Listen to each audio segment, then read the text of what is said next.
so much for inviting me to do this. It's an interesting experience. So I'll start off by saying that although I have passing interest in some linguistic topics, I'm not a linguist.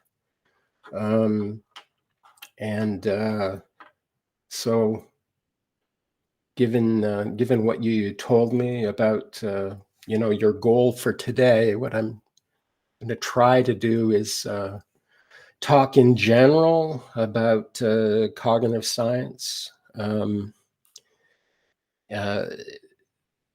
And it's not true just of linguistics. I think it's true of cognitive science in general, that researchers and students have a tendency to adopt one school of thought as the correct school and to either ignore the others or to actively compete against the others.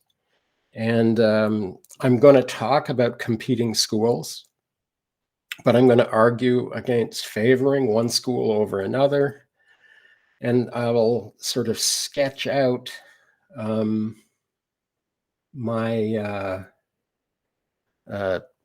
my own view of what a united cognitive science might look like. And it's the kind of cognitive science that I'm hoping that I'm developing. So I'm gonna focus on the three main competing schools in cognitive science: classical school, connectionist school, and embodied cognitive science. I'm familiar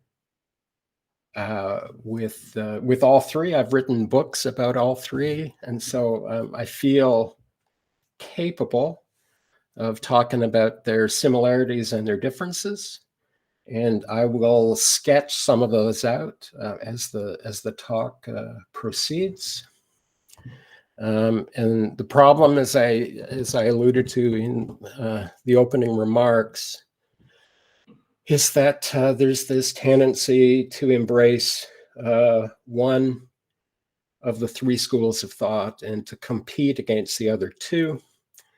And I know that from personal experience. My PhD supervisor was Zenon Polishin, who was, a preeminent classical researcher and in particular, a noted critic of connectionism, but also a critic of embodied cognitive science. And my view is that this winner-take-all competition is a mistake. Cognitive science fails to develop when its schools constantly compete against each other. So my own interest is in trying to dismiss differences between schools as much as possible and to try to find unity amongst the three positions. That's been the theme of my two books that are my overviews of cognitive science in general. So in Understanding Cognitive Science, which I think was a 1998 book, I made an argument for stronger relationships between classical connectionist cognitive science than you would have imagined. And in Mind, Body, World, I do that, but I also argue for relationships between classical connectionist and embodied cognitive science. And so really what this whole talk that I've put together is sort of like an extended executive summary of the Mind, Body, World book and the position that it's trying to sketch.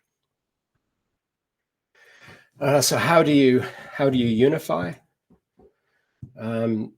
Well, late in the Mind, Body, World book, I try to get students thinking about a Hegelian dialectic. So according to Hegel, you start with a thesis, and then that typically inspires a counterposition, an antithesis, and that oftentimes has opposite views to the thesis.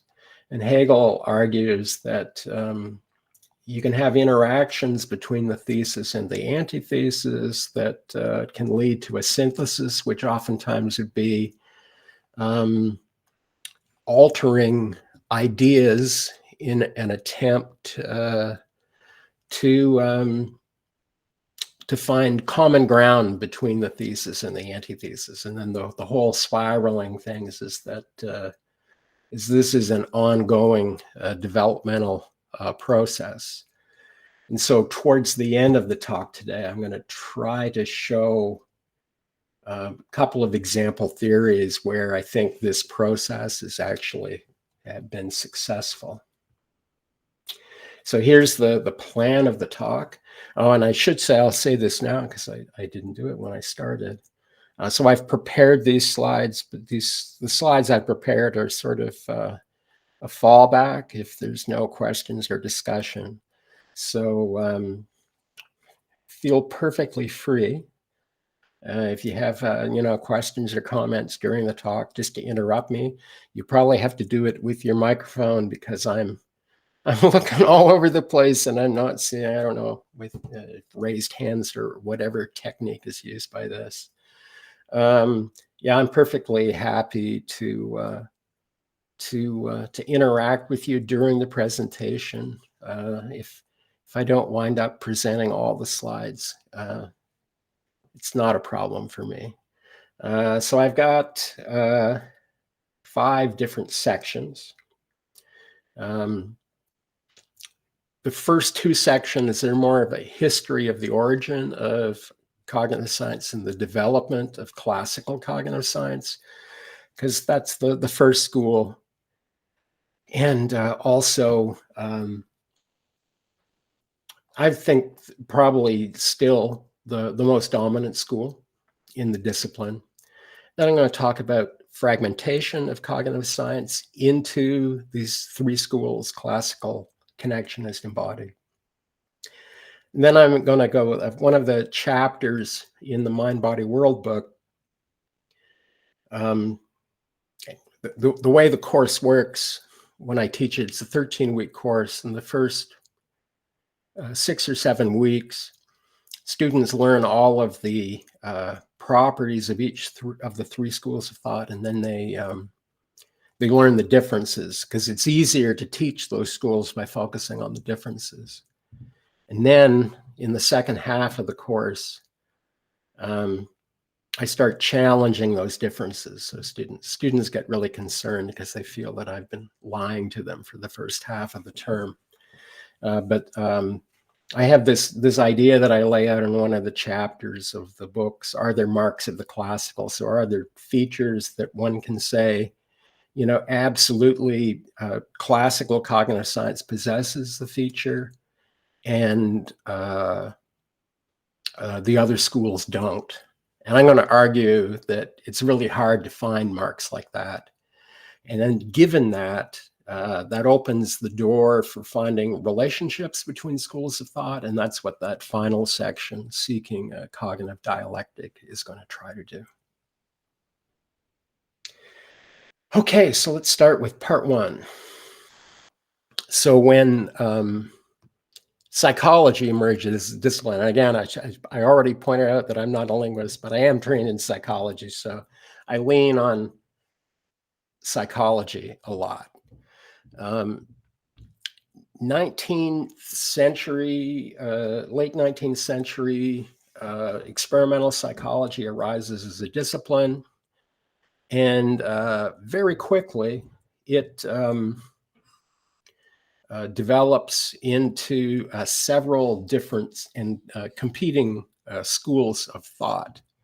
But the one interesting property with all of these different schools of psychology is that they all agreed that the purpose of experimental psychology was to provide an understanding of human consciousness.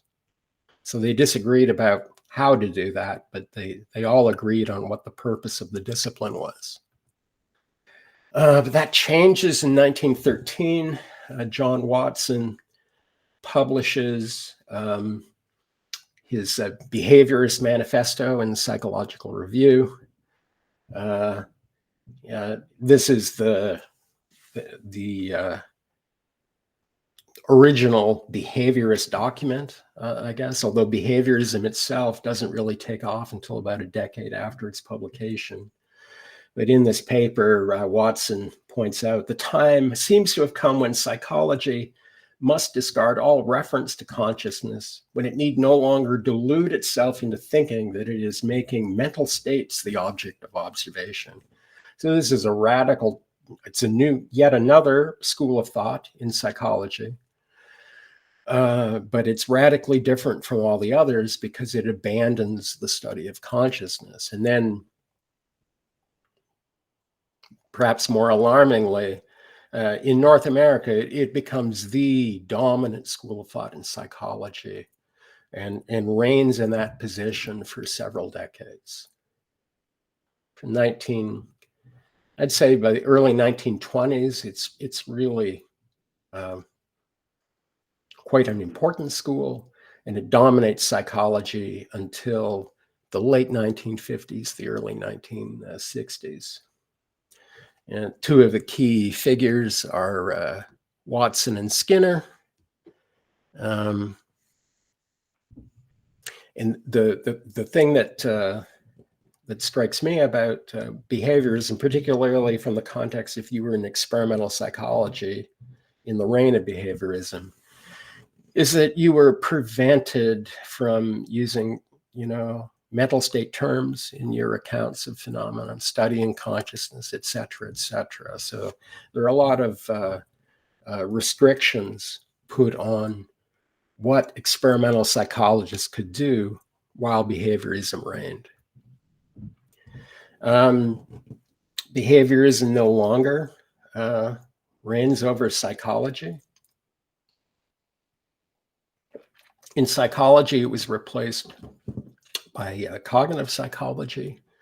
And the ideas that led to the creation of cognitive psychology are also, for the most part, the foundational ideas of cognitive science, which is a new discipline, which doesn't include all of psychology, but it includes the cognitive components of it. I'm sure it doesn't include all of linguistics, but the cognitive components of linguistics, I'm sure, are in cognitive science as well.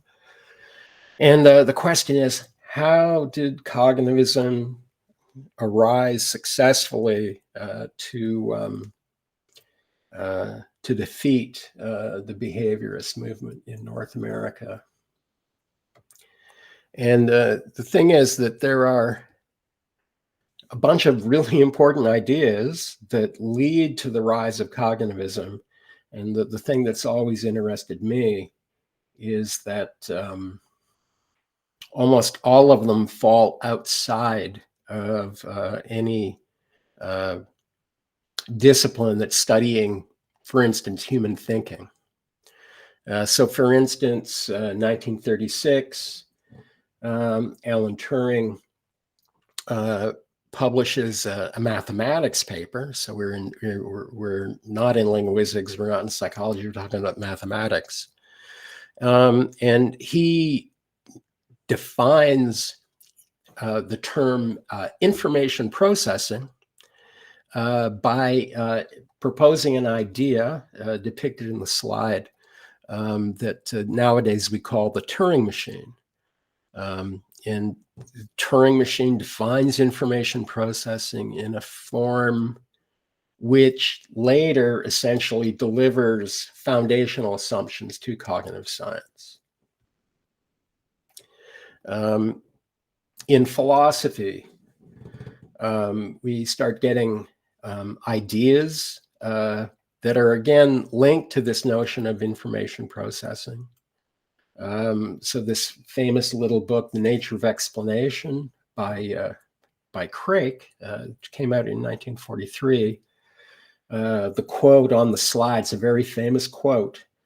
where he says, my hypothesis then is that thought models or parallels reality, that its essential feature is not the mind, the self, sense data, nor propositions, but is symbolism, and that this symbolism is largely of the same kind which is familiar to us in mechanical devices which aid thought and calculation. So this is philosophy. And the thing that Craik is talking about is this notion of representation. And so this whole quote eventually gets linked to cognitive science ideas of using mental representations to represent the properties of the external world. Another important field that arises around the time of the Second World War is cybernetics. Four founders, Wiener, Ashby, McCulloch, and Gray Walter. Cybernetics merges mathematics and engineering. It's essentially, you can see from the subtitle of Wiener's book, Control and Communication in the Animal and Machine.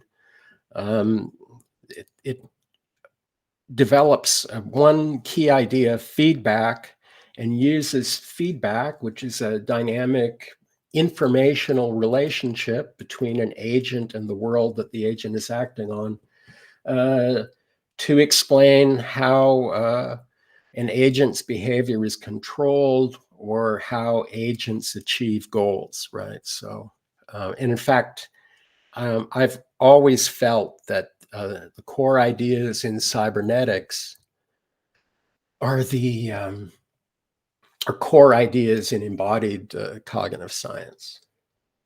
Around the same time, of course, Wiener contributed to this as well. He independently discovered this. We get mathematical information theory, developed in particular by Claude Shannon, but Warren Weaver wrote a paper that really popularized Shannon's ideas. And Shannon provides a mathematical account of what information processing is, and he's able to measure quantity of information, which launches, for instance, the communication industry. The information age these days, I guess, right? Back at the time, it was, I think for Shannon, it was mostly the telephone industry. And again, at the same time, all of these ideas that are all fairly abstract, you know, the Turing machine, feedback, information, and so on, they get brought to life by a new artifact, the digital computer.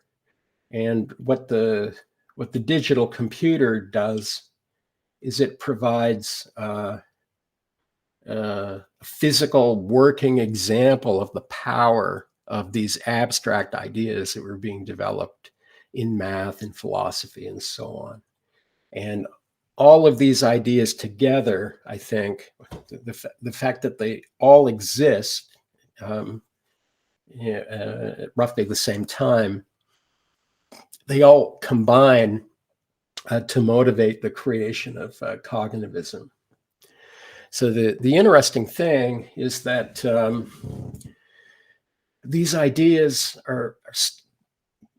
researchers are starting to apply them to people, you know. So for instance, we see some of these titles, you know, Newell and Simon's Human Problem Solving, Feigenbaum's Computers and Thought. You could make, I think, a strong argument that Chomsky's transformational grammars are just a, you know, highly sophisticated rendering of, you know, core rule-governed manipulation of symbol definition of information processing. So these ideas are being applied to people, But none of the people in this slide here were psychologists, right? You know, like all of this stuff is happening outside of psychology. And the reason it's happening outside of psychology is still governed by behaviorism. So this causes a big tension within psychology, because there's all these people out in the world who are making these really intriguing proposals about human cognition, you know, information processing, mental representation, and so on.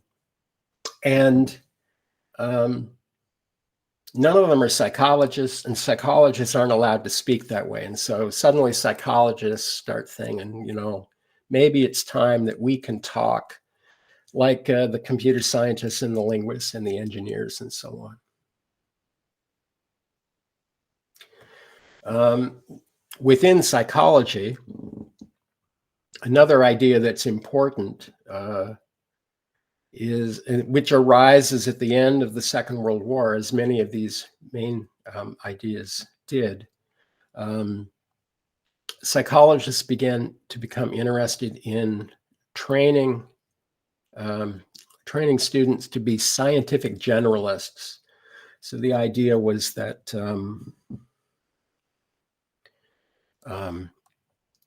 in the Second World War, if you look at the cracking of the German Enigma code, or if you look at the development of the atomic bomb, those were done by highly interdisciplinary research groups. And the feeling was that those groups were able to work because they were able to find these scientific generalists who could serve as sort of the glue to hold the research team together, so they could sort of facilitate communication amongst these, you know, diverse members of the team. And psychology, so this one paper in Science, Bode, Mosteller, Tukey, and Windsor, they're all psychologists. They're all interested in promoting this kind of thinking. And it's when this kind of thinking gets important in psychology that we start getting the information processing ideas being transferred into the study of people. So within some of the stuff that I've already talked about, like cybernetics, there's this big push for interdisciplinary conferences, right? So we have the Macy conferences in cybernetics, which have people from many different disciplines. We get, you know, the founding fathers of AI at the Dartmouth conference in 1956.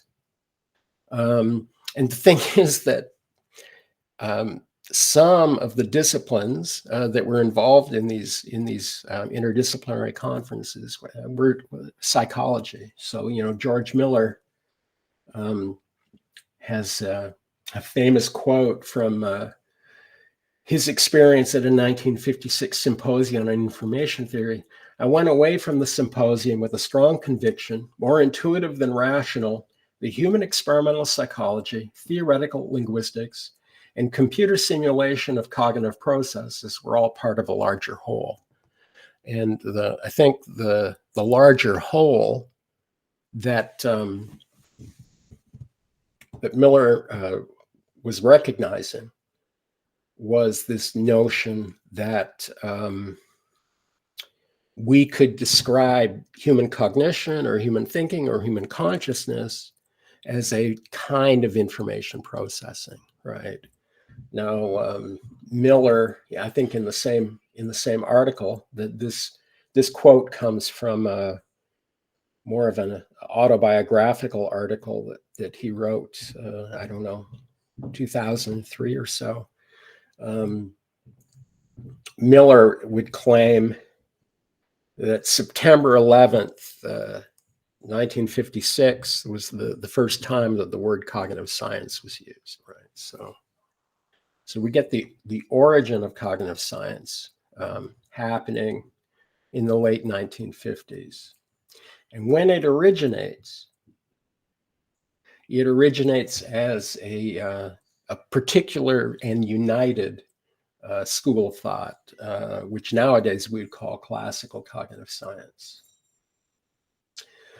So what I want to do is I want to talk about the ideas that unified cognitive science, and then point out that all of these ideas are classical, and that when these ideas get challenged, which is part of moving from the thesis to confronting an antithesis, that's when you get the later fragmentation of the field. So why was it unified? Well, I tend to have, my colleagues tell me I tend to think historically. And so I look back at some 19th century ideas, logicism. Here, this is George Boole's book, which introduces the world to mathematical logic, which I guess Boole invented. Logicism is the idea that these mathematical operations, that's what thinking is. Thinking is exactly the same thing as performing the operations of some mental logic on some mental representations. And in fact, that's made explicit in the title of his book, because it's a book about mathematical logic, but it's called The Laws of Thought. And then in terms of language, in the 19th century, we get ideas being expressed by von Humboldt.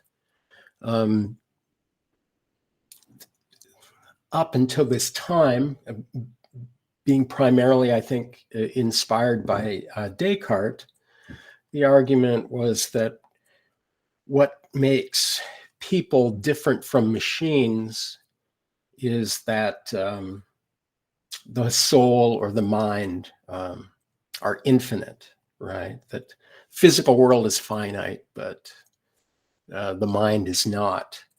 But von Humboldt, I think, lights the spark where people begin thinking about how it might be possible for a finite physical mechanism to generate an infinite possibility of behavior.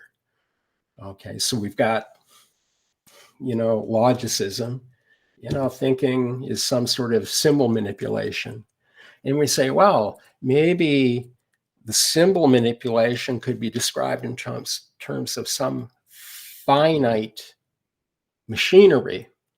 But that finite machinery, because of the kinds of rules it was applying, was capable of generating, in principle, an infinite variety of different behaviors, different sentences, etc. Another idea related to this also comes out of Turing's 1936 paper, his universal machine. So a universal machine, on the one hand, is just a Turing machine. So you could define it and run it as if it was just a regular Turing machine. But an outside user would recognize that the ticker tape that serves as the machine's memory is a bit different. Typically, what you would do with the Turing machine is the machine would be designed to answer a single question. You'd write the question in some coded form on the tape, run the machine, and the machine would answer the question. It would write the answer on the tape. Well, the universal machine does the same thing, except part of the tape describes some other Turing machine.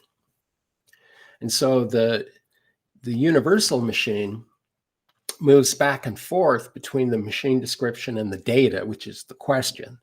And the universal machine pretends to be the Turing machine that's described on the tape. And so then it writes the answer on the tape, given the question. that the describe machine would give if you were just running that describe machine. So the thing is that by changing the description of the machine on the tape, this device can pretend to be any machine, and therefore can perform any computation, right?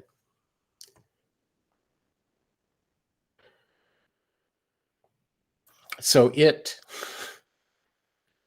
rule-governed manipulation of symbols. It's a finite device, but it has the in-principle capability of infinite behavior. And then by the late 1940s, the universal machine gets brought to life as the digital computer.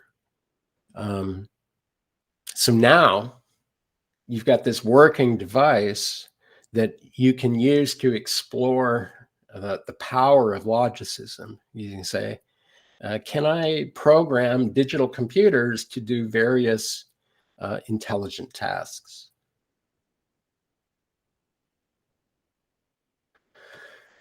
And this idea develops into, the 60s and 70s as what I think is sort of the foundational assumption of classical cognitive science, the physical symbol system hypothesis.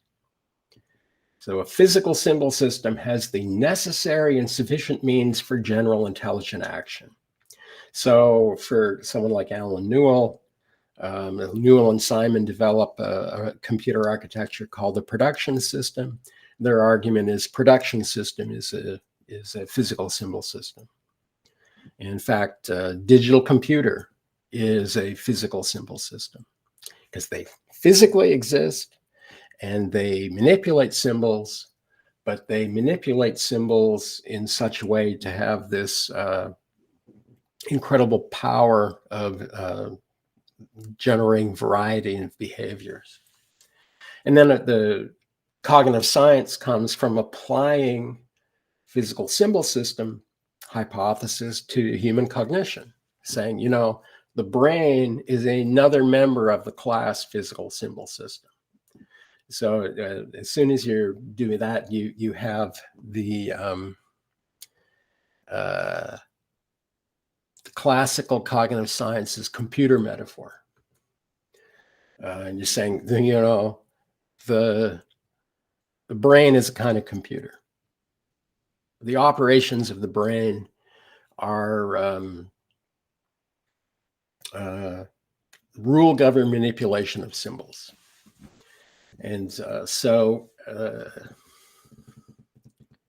way I think about it, when cognitive science is arising, in the mid-1950s,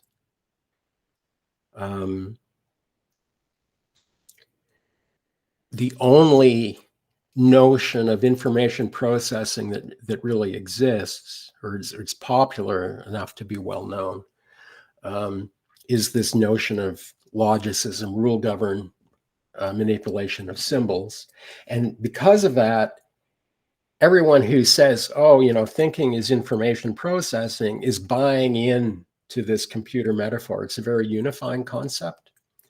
In more generically, when I teach cognitive science, I talk about the information processing hypothesis. Human mind is a complex system that receives, stores, retrieves, transforms, and transmits information. Or my PhD supervisor would say cognition is computation. You just get right to the chase. Or cognition is information processing. But now this idea of information processing is tied into all of these other developments in math and philosophy and the invention of the computer and so on, right? And my supervisor would also claim there's a slogan that they would have: no cognition without computation. Human cognition necessarily must arise from computer-like operations. And that,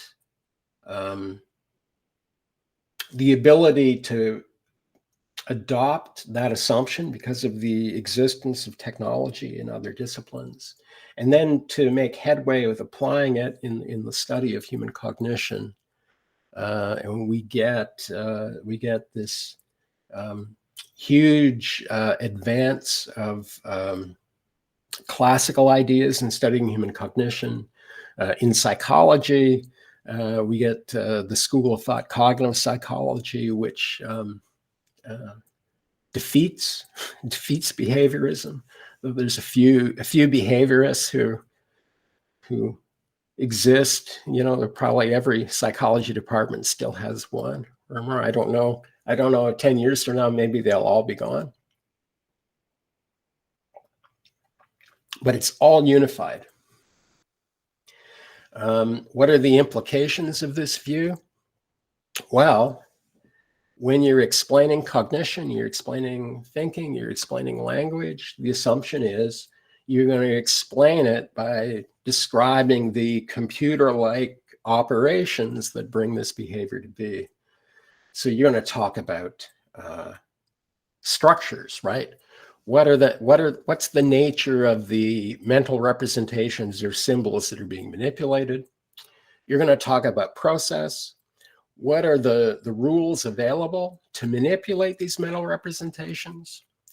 Recognizing that in terms of the primitives that represent symbols and in terms of the processes available to manipulate them, they're all going to be finite, right? It's all finite device that can generate infinite variety, just like universal Turing machine. And then you're also going to talk about control, which is how does the system decide what rule to apply to what symbol right now, right? And these three ideas, they're central to any classical theory of cognition, but they're directly stolen from computer science because computer scientists would describe their devices, explain the behavior of their devices by talking about structure, process, control. In fact, this diagram that I've stolen here is from a computer description, probably from von Neumann. Another implication of this view that, cognition is a result of these rule-governed symbolic operations is that there are multiple levels of investigation or multiple levels of explanation that you're going to be required to articulate in a cognitive theory. Linguistics, the source of this, like a prototypical example, this would be Chomskyan theory, right? Difference between semantics and syntax, for instance, right? Deep structure, surface structure, that sort of thing, right? Competence and performance, those are all levels, different levels that one can talk about language at, right? In general, for me, I talk about 4 different levels. Computational is a formal account. What information processing problem is being solved by a system? Then another level, which requires different vocabulary, different methods to flesh the level out. Algorithmic, what information processing procedures are being used to solve that problem. Architectural, what are the primitive processes available to that system to create an algorithm? And then implementational is how are those information processing primitives brought to life in a physical substrate like the brain? And I would argue that at each level, there are different vocabularies and different methods, So if, for instance, at the computational level, you're going to be using formal proofs to be able to prove that a system is solving this problem and not solving some other problem, right? Algorithmic, to me, that's the one that's most closely linked to experimental cognitive psychology and probably psycholinguistics, where you're collecting behavioral data to try to figure out, what processes are my human participants using to behave in this way. The architectural is trying to look for some underlying, it's a very difficult level to, I think, to flesh out, but you're looking for the underlying primitives. And I would also argue in most of cognition that because cognitivists are functionalists, we can quite comfortably ignore the implementational level. Personally, I think a really nice treatment of levels is in this, it's not in the language of thought book, although Fodor, when he's using a language of thought as a title, he's talking about the programming language of thought. He has another book called, a 1968 book called The Philosophy of Psychological Explanation. A very short little book, and he has some really powerful ideas. That was my real exposure to these ideas as a graduate student, was reading that 1968 book. So all of these, there's that book right there. I should have swapped the pictures between slides, I think. So you get classical cognitive science. They've got this unified idea of information processing. They're feeling quite comfortable about applying it to human cognition. And they have lots of successes, right? You get this golden age of classical cognitive science, 1960s into the early 1970s. And everything is just looking great as far as cognitive science is concerned. Because everybody's doing the same thing. Everyone is in agreement. It's all unified. But that doesn't last for long, I guess. So let's move on. Let's talk about the fragmentation.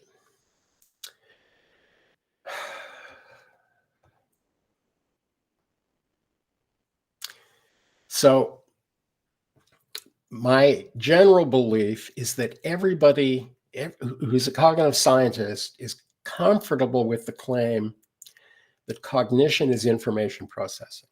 However, there is no agreement right now about what information processing is.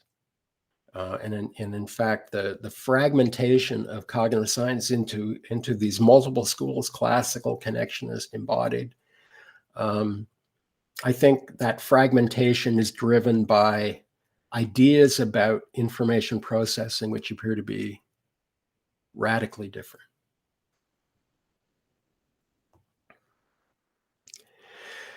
So classical cognitive science,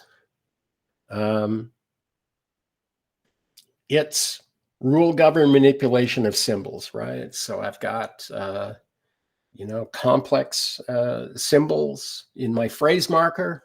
I've got transformations which take as input a phrase marker and create a new phrase marker, different structured phrase marker, right? I've got logical rules which can create a phrase marker, right? So this is very classical notion of information processing. And the production system proposed by Newell and Simon also is a hugely classical account of information processing.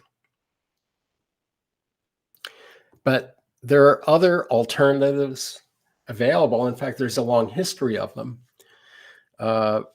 One that I like to introduce my students to is that all of the information processing that I've talked about so far has been digital in nature.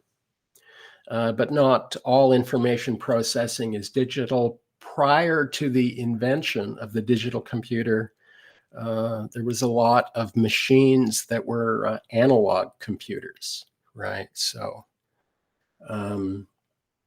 Vannevar Bush, who led the American scientific effort during World War II, prior to taking that role, he was very famous for developing analog computers. And with these analog machines, rather than representing information as discrete symbols and manipulating symbols by applying discrete rules, information is represented as a state of a physical component of the device, and these devices are continuously being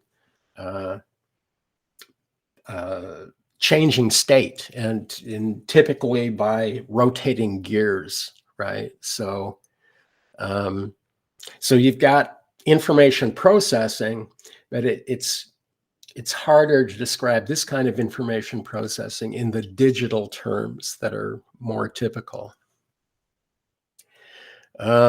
Some people, so here's a 2024 paper. I didn't read the paper, I just grabbed the picture. But,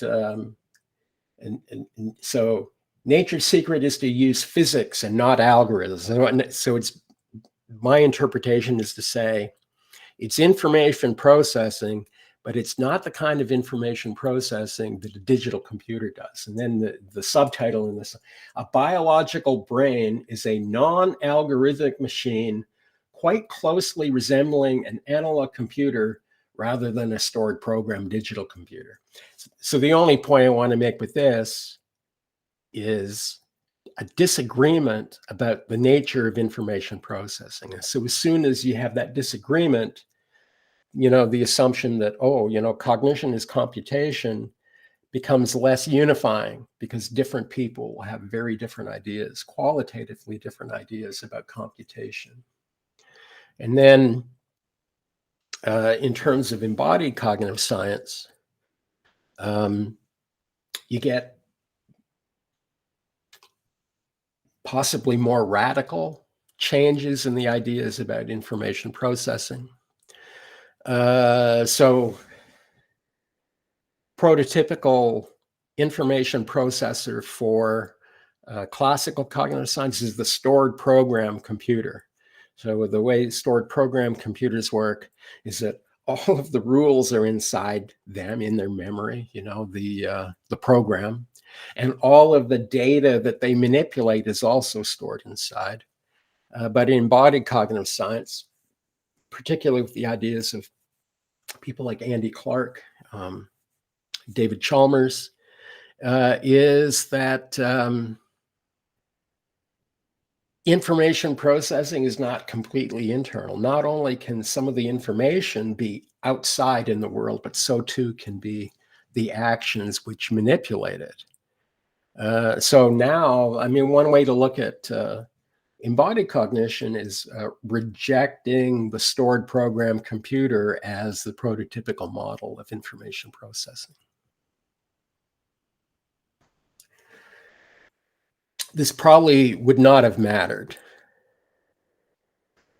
I already pointed out, you know, like the classical approach has been highly successful. It had all kinds of triumphs. It was able to come up with theories of things that behaviorism, for instance, couldn't deal with in psychology. And if it had continued to be that successful, maybe we wouldn't be talking about these alternatives. But the fact of the matter is that in the 1970s, going into the 1980s, classical cognitive science had a growing history of making promises about what, you know, these rule-governed symbol manipulators would be able to do, and those promises were never fulfilled, right? You'd have good success with a toy problem, but it wouldn't scale up, for instance. So we get Hubert Dreyfus with his What Computers Can't Do, 2 editions of that book, and he later followed it up with What Computers Still Can't Do. And basically, with these alternative ideas of information processing becoming available, people started to ask the question, maybe assuming that the brain is like a digital computer is a big mistake. And that drives a wedge which permits cognitive science to fragment.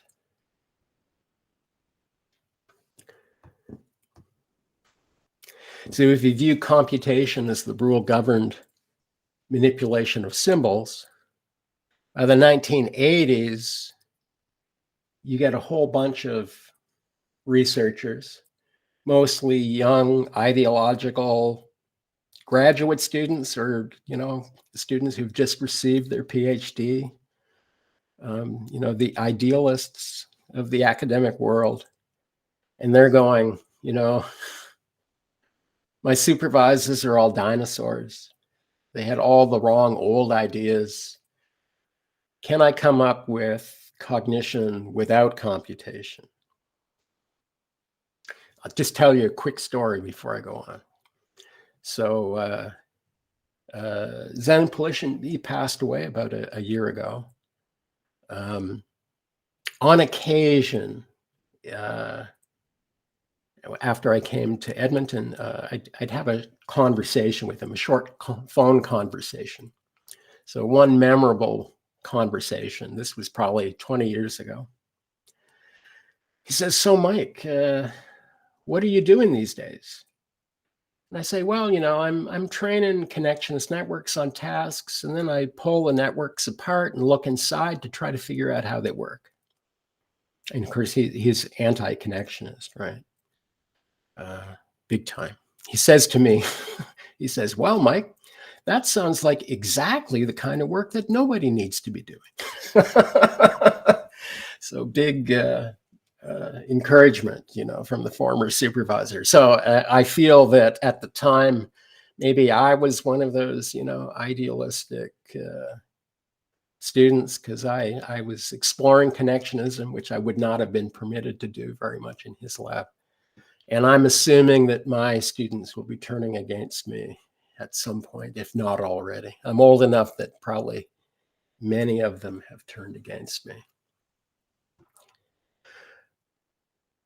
Okay, so what I'm going to do is I'm going to talk about this, use this idea of alternative notions of information processing to just quickly introduce some core properties of these 2 alternative schools to create this current fragmented state. To see if I can set things up so that later I can argue for here's an approach to finding renewed unity in the field. So connectionism has a long history. I mean, modern connectionism, I would put back to 1943 with McCulloch and Pitts. But it explodes in cognitive science in the mid-1980s. The core idea in connectionism is that, yeah, the brain is doing information processing, but it's not doing the information processing of the sort that a digital computer is doing. So what are the properties of connectionist systems? Connectionists believe that you've got these simple processors linked together that are essentially associative in nature. They have the same capabilities as a digital computer, but if you were to look in these networks, you would not find rules, you would not find symbols. So McCulloch and Pitts in 43 proposed the first of these. This is essentially a math paper. And then the connectionist ideas a decade later are brought to life in physical devices. So Frank Rosenblatt in the 1950s develops a network called the perceptron, which is a single perceptron is essentially a McCulloch-Pitts neuron. But the difference, the thing that Rosenblatt introduced that McCulloch and Pitts did not, is that the connection weights between processors in the perceptron could be modified by learning. So the perceptron is going to become a classification machine, but it starts off not knowing how to solve a problem. And then with repeated presentation and feedback about performance, it learns to set its structure so that it accomplishes the task that you want it to accomplish. So in the 1960s, late 60s, Minsky and Papert are fed up with people doing essentially perceptron research. They feel that it's not very rigorous or systematic. And they write this book called Perceptrons, which essentially proves the limitations of the perceptron. So the perceptron as a network, if I just go back, it's got input units and it's got an output unit, typically one, although it doesn't have to be limited to one. But it's got no intermediate processing units. And because of that, Minsky and Papert could prove that while there were some interesting things that perceptron, so there were interesting solutions to problems that perceptrons could represent, there were many problems that were easy for people to solve that perceptrons could never learn to solve. And so that book led to what is often, we call it the death of old connectionism, because connectionists suddenly had a lot of trouble getting grant money to fund their research. And instead, they had to present their research as if it was something different. So they're kind of doing this under the table connectionist research. And the reason for this problem, the reason for the death of old connectionism, is that you could, and McCulloch and Pitts had proven this, with intermediate processors, you could get incredible power. You could get the power of a universal Turing machine. But no one knew how to train a network, which we call multi-layer perceptron, that has hidden units. No one knew how to train it. So couldn't be trained. So Rosenblatt's great advantage, we can teach this thing to do all this, it would no longer worked. And connectionist research started to disappear. And we get in the mid-1980s, the first connectionist revolution. That's when in 1985, 1986, we get researchers publishing learning rules capable of training networks with hidden units, which means that the computational power of connectionist devices suddenly increases, right?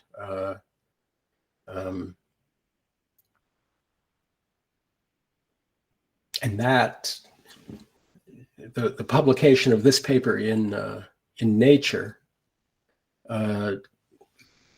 opens the door for people to abandon their classical training and to jump on the connectionist bandwagon. I hadn't realized it. I mostly do connectionist work. And I didn't realize that we're in the midst of what they call a second connectionist revolution. So I guess I'd kept my head down and not paid attention to what was going on in the discipline. But nowadays, we have these deep belief networks, for instance, large language models and so on, which are extremely powerful. And their power comes from the fact that they have many layers of hidden units. Turns out that back propagation of error, while in principle could train a network of this type, in practice, it does not do very well. And so Jeff Hinton discovered a new kind of learning rule, which permits these deep belief networks to be trained and to become very powerful. I don't do much work with them because I'm interested in, after a network learns something, to figure out how it does it. And these do not lend themselves to that. So we get connectionist triumphs, particularly mid-1980s. I arrived at Edmonton in 1987. And one of the first things that happened is that the philosophers were organizing a reading group that they had organized. And we were reading volume 1 of Parallel Distributed Processing. So that was 1987. Everyone was interested. Apparently, MIT Press printed the first printing of this book. It was 5,000 copies, and apparently pre-order sold all of them. So it was a very, very important. And I mean, the thing is that that there are a lot of really interesting connectionist networks that are trained to do tasks that are related to human cognition, human language, like famous networks like converting verbs from present tense to past tense, right? And dealing with regular versus irregular verbs, that sort of thing. Models of dyslexia, so networks that are essentially turned to convert text to speech, so they're reading networks. Then you lesion them and you find new accounts of dyslexia, right? So there's all sorts of connectionist triumphs that are occurring at this time. A parallel development is the creation of embodied cognitive science. And how should I say this? Embodied cognitive science has the same concerns with classical cognitive science that connectionism has. So it feels that there's some serious flaws in the classical approach, and those flaws emerge from a mistaken view of information processing. But the embodied cognitive scientists make a different move in terms of redefining information processing.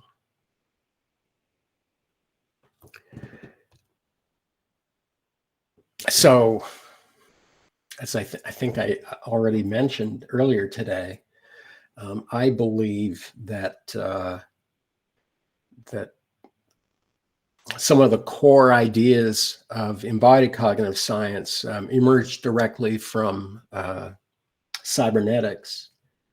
So in the late 1940s, I think he published this robot in Scientific American, I want to say 1947, 1948, William Gray Walter. And basically, it's a very simple robot. It's basically got a light sensor and a touch sensor that drive motor speed. So depending on brightness, a particular motor will be running either fast or slow. And he embeds it in an environment. So there's a feedback relationship between the robot and the environment, and he generates all of this interesting, complicated behavior. So these are photographs that Gray Walter took. So these photographs come from the late 1940s. And they're long exposure photographs. He would mount a light on the robot and run the robot in a particular environment. And these tracings of light that you see on the photographs, which are the prominent part of each photograph, they represent the trajectory the robot takes in the environment. And one of the things that excited Gray Walter was the fact that many of these behaviors were very difficult to predict. He was getting, in my lab, we would say you get these behaviors for free, that you rather than trying to program them in, I'm going to program this really complicated trajectory into my robot. He just turns the robot on and it happens, right? The other interesting thing is that he would write about these behaviors in very literary terms, trying to highlight the fact that they were really interesting and complicated. So the one in the middle at the bottom is the famous mirror dance, where I think he writes something like, the robot dances a jig like a clumsy Narcissus.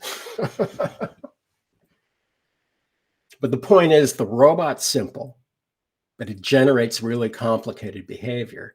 And it does not do it by doing any classical information processing. There's no memory. The robot has sensor motor links that are wired in. So it's not information processing in the traditional or classical means. So the robot has a light sensor on the top of the front of it. The robot's like a little tricycle, one wheel up front, two at the back. It's front wheel drive, and there's two motors. One motor adjusts the speed of the front wheel in terms of propelling the robot, and the other is a motor that turns that front post, and that post can turn 360 degrees. So basically, in the dark, the robot drives forward and the steering motor turns slowly.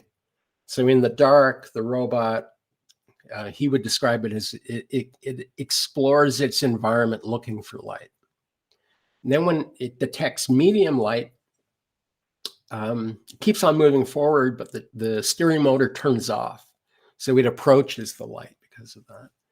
And then finally, when the light gets too bright, the steering motor, he called it going into a dazzled state. The steering motor would go turn double speed, and the robot would move back and forth in a crazy way.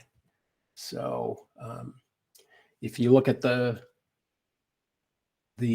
biggest picture in this slide, and you see all of the back and forth in the path as the robot circles that light.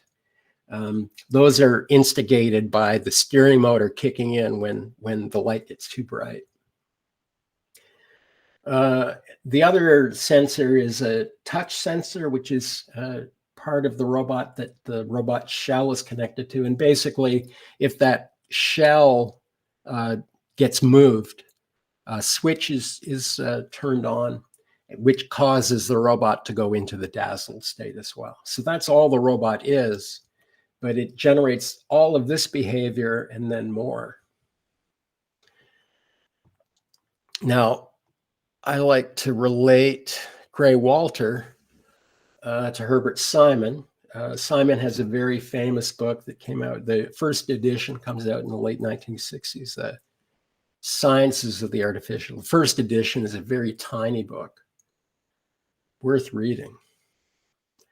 Third edition is a lot larger. At any rate, Simon in this book, proposes this thing he calls the parable of the ant, where he says, imagine, you've got an ant walking along the beach, and you've set something up so that you can trace the path that the ant takes as it moves along the beach. And he says, that path is going to look really complicated. And you say, well, how do we explain the path? And he says, well, one way of explaining it would be clearly, inside the ant's brain, there are all these complicated processes which will produce that complexity. But he says instead, what's more likely is that the complexity of the behavior isn't due to the ant's complexity, but is rather due to the complexity of the beach, that the ant is a fairly simple device which reacts against its environment, just like Gray Walter's robots do. So, and then Simon applies this to people. Human beings viewed as behaving systems are quite simple. The apparent complexity of our behavior over time is largely a reflection of the complexity of the environment in which we find ourselves. So I find this idea very powerful, but it's also strikes me as being very ironic because it's like core embodied cognitive science. And I don't think that Simon would be like an embodied cognitive science figurehead. Like the rest of his research career, he abandons these ideas totally, I think. The other thing is that Simon never cites Gray Walter. Gray Walter's work vanished, and it was rediscovered in the early 2000s. Because I think Gray Walter's robots are nice illustrations of the parable of the ant. So this slide here, this is logicism. This is classical information processing.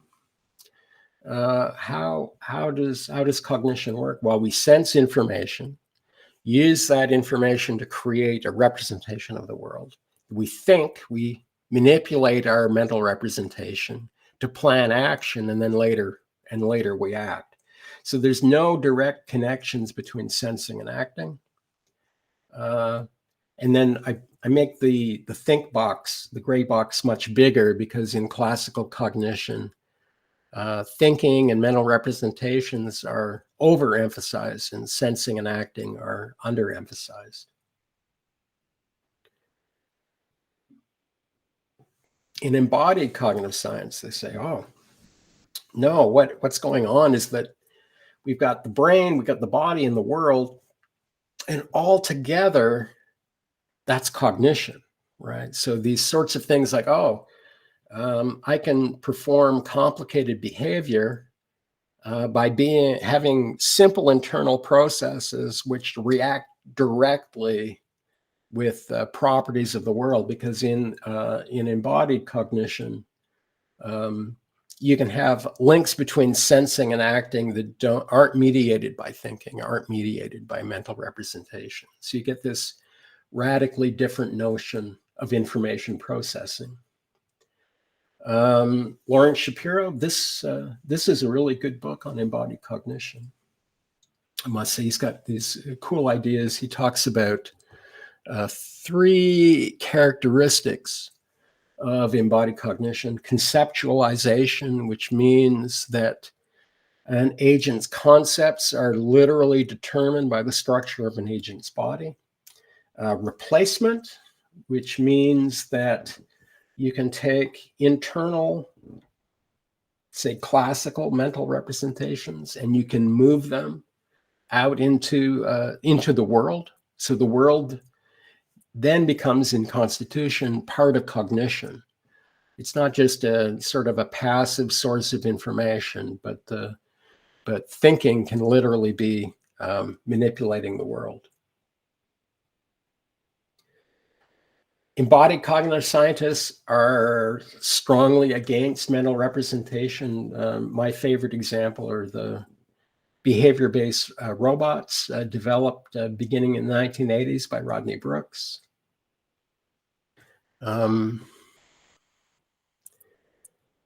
Brooks wants to remove rules and representations completely from his system.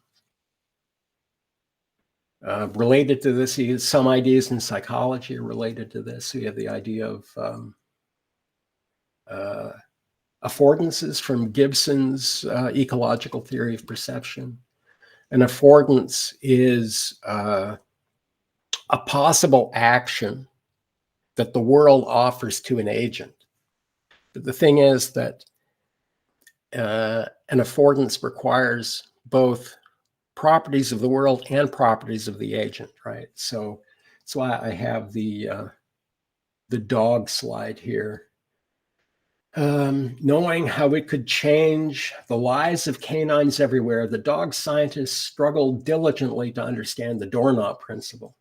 The thing is, for a dog's paw, the doorknob just doesn't give the affordance of turnability, right? Whereas for a human hand, it does, right? So the affordance isn't just in the world, but it's the world interacting with the body.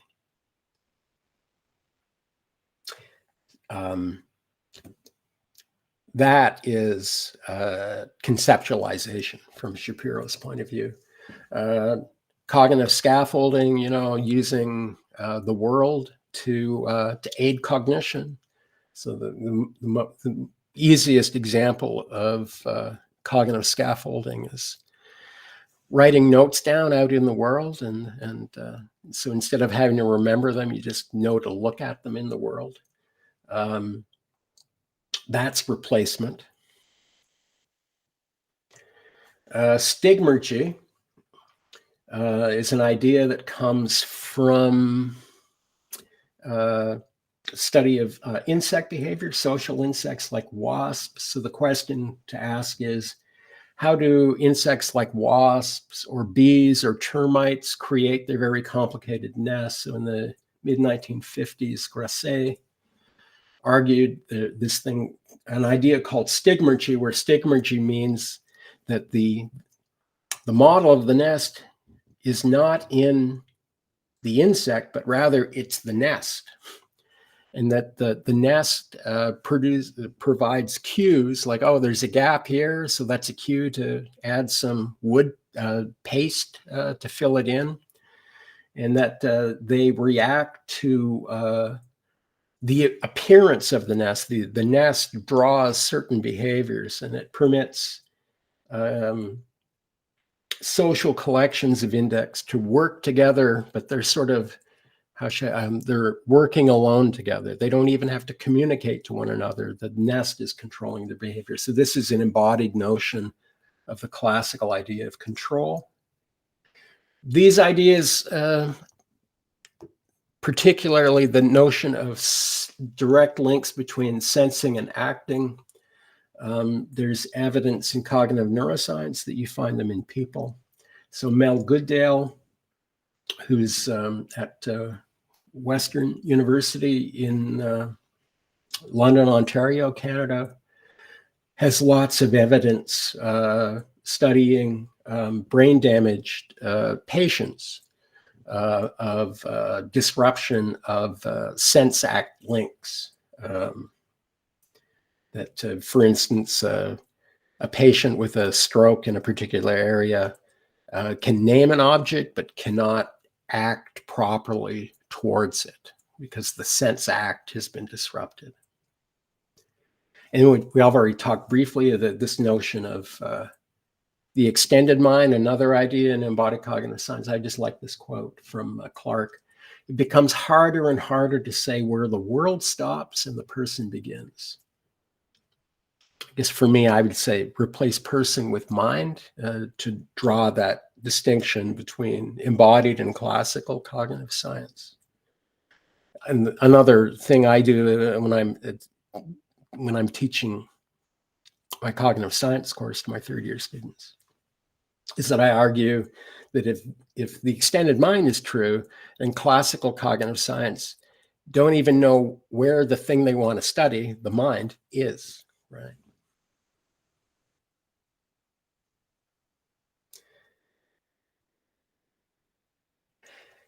In cognitive science, I would say that embodied cognition is a more formative stage right now. It's got some important books. Neisser's Cognition and Reality is an amazing book. Winograd and Flores is a key book. But I would say that embodied ideas have been more successful outside of cognitive science in terms of robotics and things like that right now, that maybe over the next decade, embodied ideas are going to become more and more important. I believe the reason for that is because a lot of cognitive scientists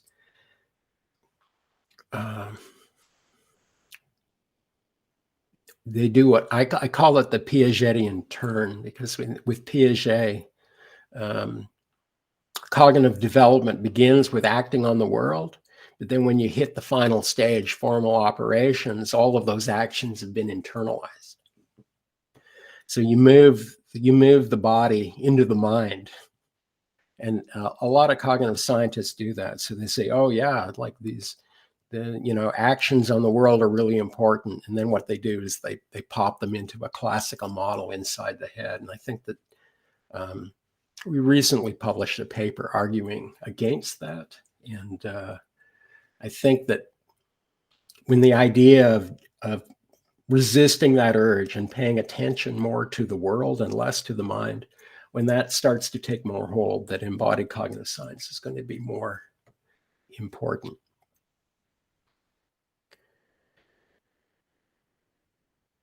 So I've set the stage, historically speaking. Where did classical approach come from? And then properties, connectionism, and embodied cognitive science emerging by having different and competing ideas about information processing. And so that's the state of the discipline right now that led to one of those early slides, the winner-take-all competition. You adopt one school and you attack the other two because they're all different, right? They're all different. And so now that I've laid out the three approaches, in an hour and a half, I've taken you through the first 6 or 7 weeks of my course. And then, for my students, then I disrupt all their thinking, because I say, I've kind of been lying to you all the first half, because I don't think that these differences are as easy to find. So I'm going to do that next. But I think before I do that, it might be time for a quick break, if that's okay.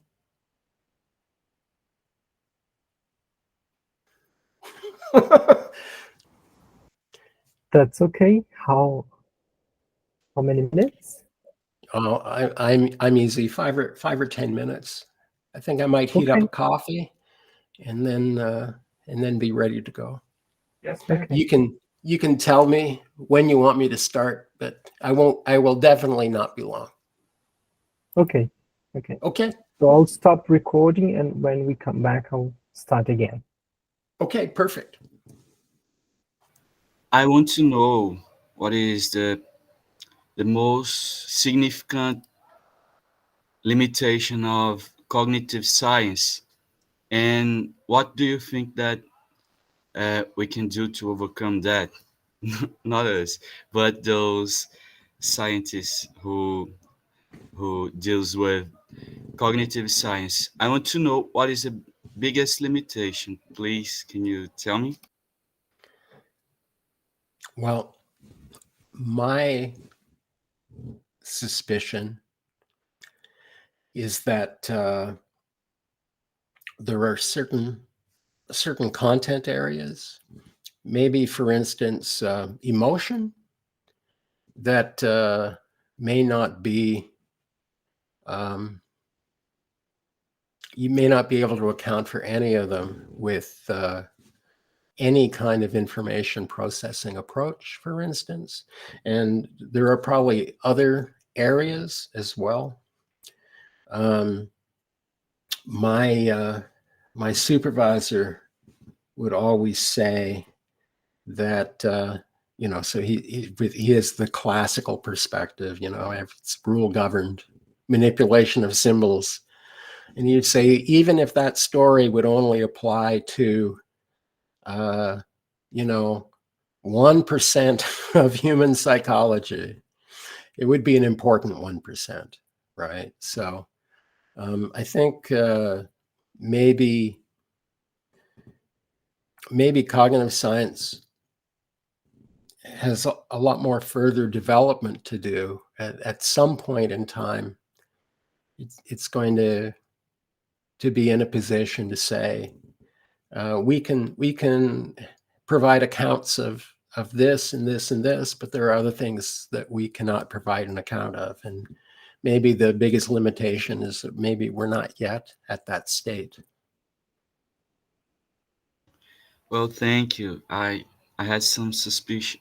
I was suspicious of that answer, but thank you. Welcome.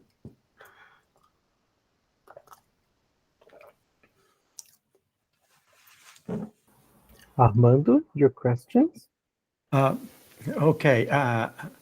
This is a quick comment. I enjoyed very much the way you sort of summarize the history of the cognitive science and then the offspring of that, or at least alternatives. I am one of those that you characterize as the few behaviorists left. Oh, okay, fair enough. So I'm a psychologist, also not a linguist, and a Skinnerian, if you want. Okay. So in the sense, I resonate with some of the ideas of the embodied cognition approach. Sure. With Gibson's approach, the concept of affordances, even the Piagetian, the first Piaget, with the great emphasis on the interaction and the child's interaction with the world. So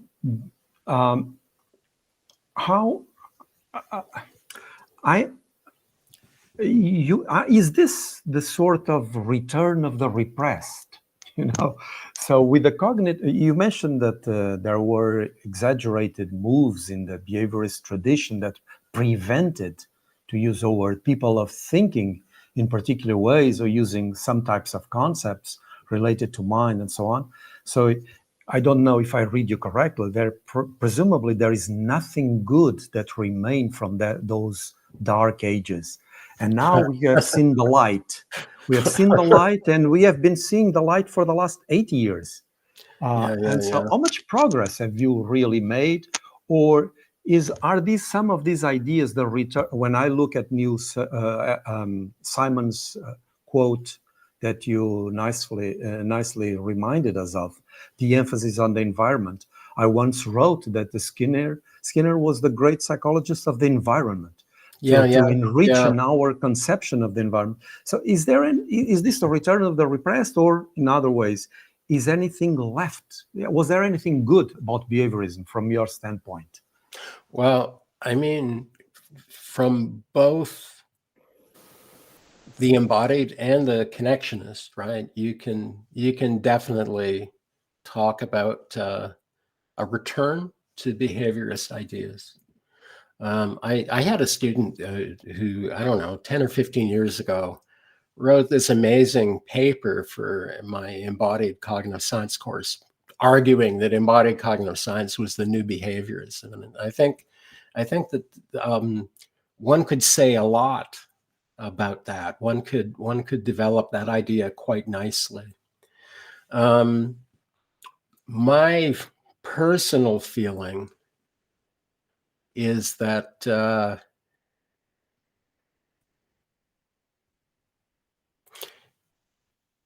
those sorts of ideas can probably coexist with more representational ideas. So for instance, in the one embodied cognitive science book that I wrote, we take Newell and Simon's production system, And then we say, well, you know, that system doesn't have to be completely internal. That, for instance, part of your working memory can be in the mind, but part of your working memory can also be in the world. And so some of your productions, they might perform actions on mental representations, but others might actually literally perform actions on the world.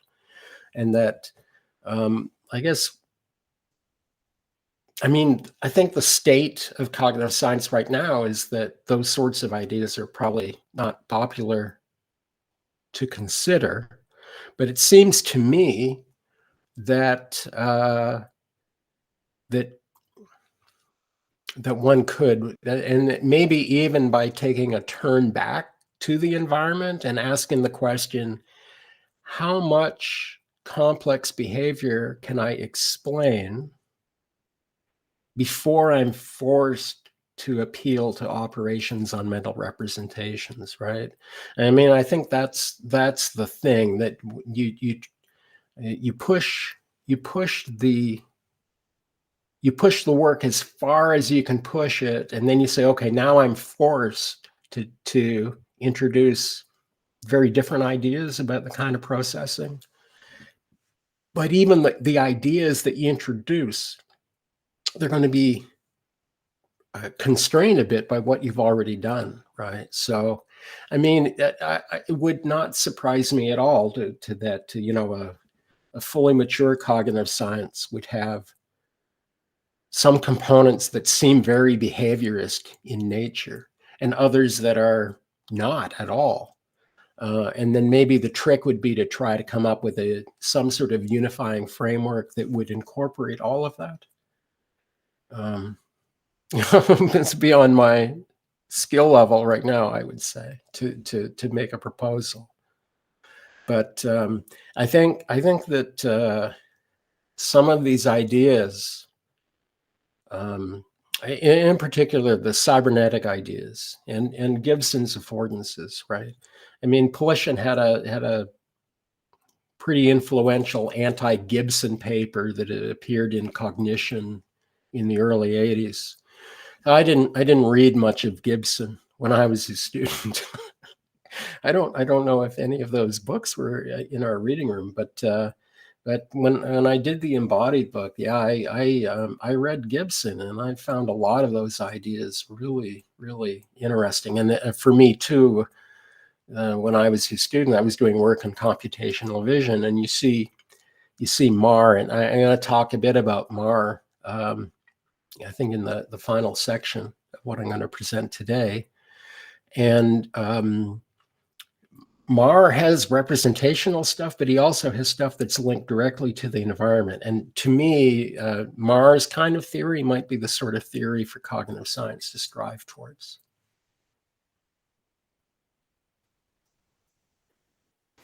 Thank you. Mm-hmm. Fernando. Hi, Professor Dawson. Hi. It's an honor to have you here. We are so lucky to listen from you, from your lecture. So I have studied cognitive language science in my master, and I was educatedly invited to go to speech to this course because some of my questions sometimes faced against some principles of the cognitive science applied to language.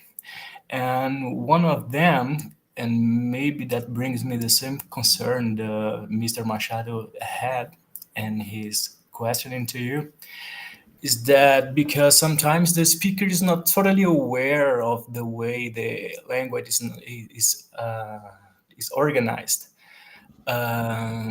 So it makes me ask, how far is the cognitive science really concerned to the language acquisition, and when behaviorism can be totally cut off from the scene. Because in social media, for example, when a lot of people now have some access to discourse on the internet, to write in discourse, you simply realize that when they write, I don't know in other languages, but in Portuguese, for example, in Brazil, they are not totally aware of the particle of the language, and sometimes they link some particles that could not be linked.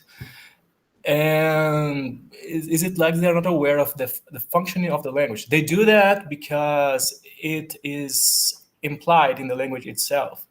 But for them, like for example, sometimes a sentence is a whole command, and they only want the command. So what I want to ask, if cognition science itself give answers to this kind of formation of language system in the mind of the speaker, or if sometimes we have to combine knowledge from the behaviorism to explain these things. So language, it's not my field of expertise, but a long time ago, I read Wechsler and Kullikover's Formal Principles of Language Acquisition.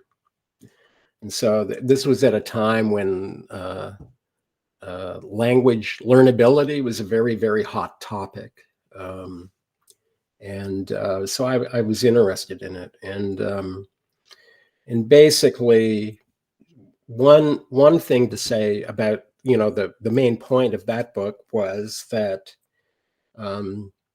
so it's a very classical book. So language has this particular structure because that structure makes it learnable. So that's point one. But the other thing that interests me, and I started to think about this idea more recently as I become more familiar with embodied stuff, is that in order for Wechsler and Kullikover's model of language acquisition to work, the language learner had to have essentially something like the meaning, the deep structure delivered along with the sentence. And so when I originally read that book, it didn't strike me one way or the other, but thinking about it now, knowing what I know now, is that it seems to me that theory, I mean, it could be recast, but that theory is one in which you're saying, well, like I have this, classical formal model of language, but in order for it to work, it's not so much that I need the meaning or the deep structure, but I need the world to provide additional constraints on the internal system. And so for me, that's sort of the beginning of an idea of, oh yeah, I've got like a very highly rule governed system to describe language, but this system also requires ideas that don't fit well within that tradition. So I think one could, and I mean, so language, it's just the worst example for me because I know so little about the study of language, but we could bring examples from other systems, like for example, game, where in the beginning the player have some rules and they just follow that rules as long as they're learning it. But after that, after all the rules close a logical system, as the game is a logical system, it's like if they acquired the whole system of the game in their minds, in their we could say language system. After they perceive the internal logic of the game. And I would say one other thing, the Socratic way, the Socratic method, that in Portuguese is maieutic. I don't know how to say that in English. When asking questions to people, to making them think and answer some things, they slowly and slowly go and capture the whole system of the thing. It's like their knowledge system, along with their language system, kept the internal logic of the system that can be natural, can be artificial, and only after that they get some autonomy on that. You know what I mean? But okay. My concern is the thing has a internal logic. The reading of the thing has also internal logic, but in the first steps of acquiring this internal logic, you are not aware of the system. You only kept some separate articles about that, and only after a while you go internally into these things.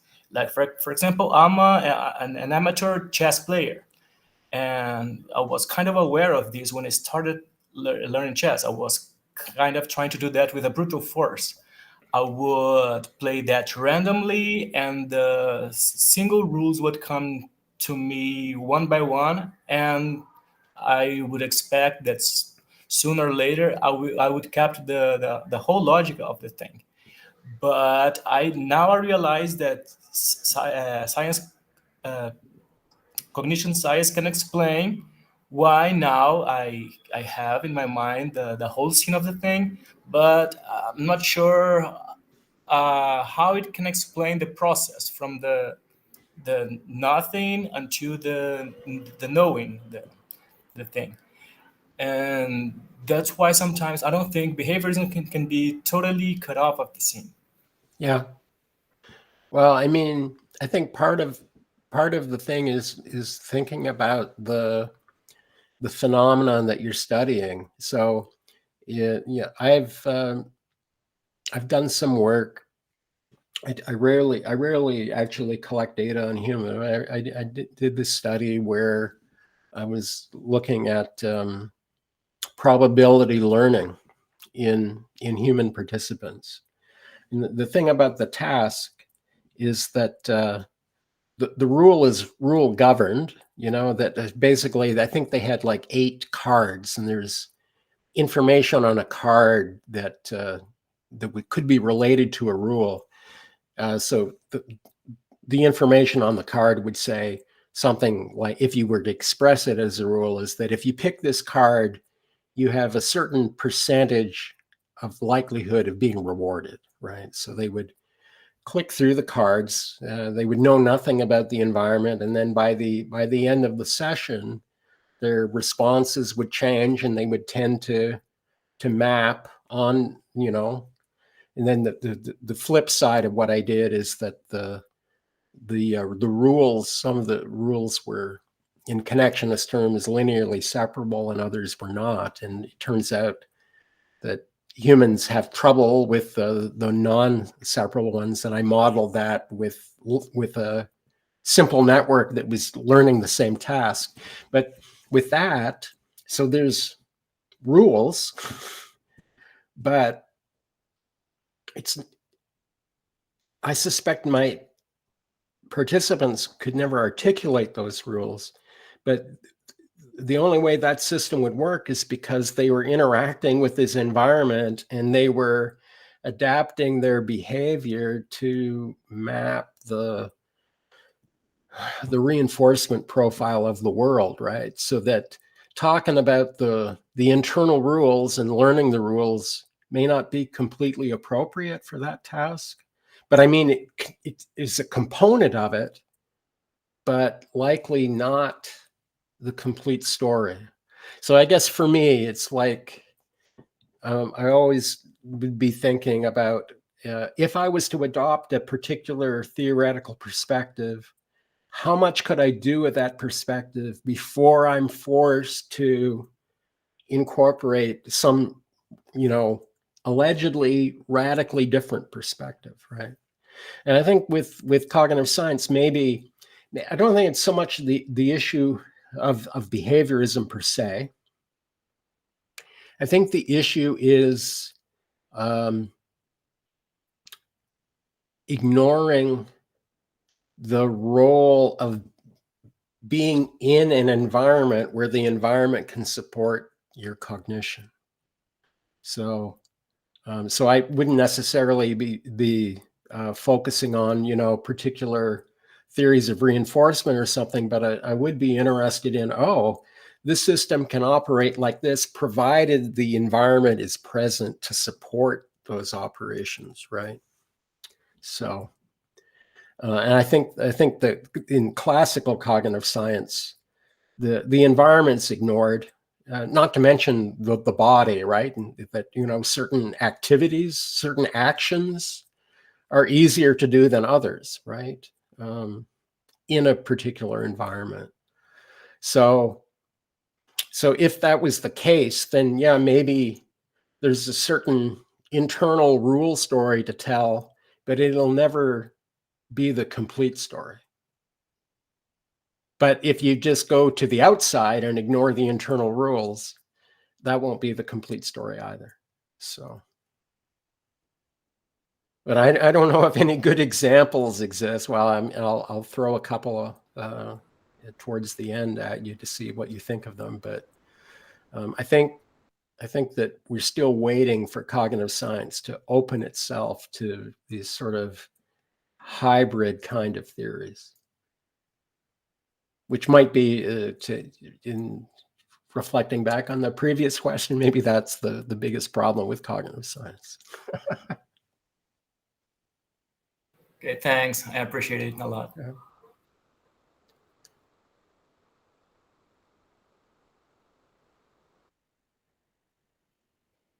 So thanks, and I believe we can continue before other questions, maybe. Okay, perfect. Well, I'm fueled up on enough coffee to continue. My brain is working, right? Hopefully. Okay, so parts 1 through 3 basically have made this position that the reason we have these 3 different schools of thought is because of the historical impact of very different notions of information processing. And so it would be easy to focus on the differences between schools of thought, like they're obviously different. And then, but if one was interested in pushing cognitive science in a direction where different ideas about information processing, for instance, were incorporated into the same theory, then one thing you have to do is you have to break down the barriers between schools of thought. And so what I'm going to do is develop one position where at least the position questions how different the different schools are, right? It at least raises the possibility that these stark differences are not as great as one would believe. So that's our current state. It's just a slide that I've already presented. And for this to work, it means you buy into one and you attack the others, right? Yours is right, the other two are wrong, right? That's driving this sort of thing. So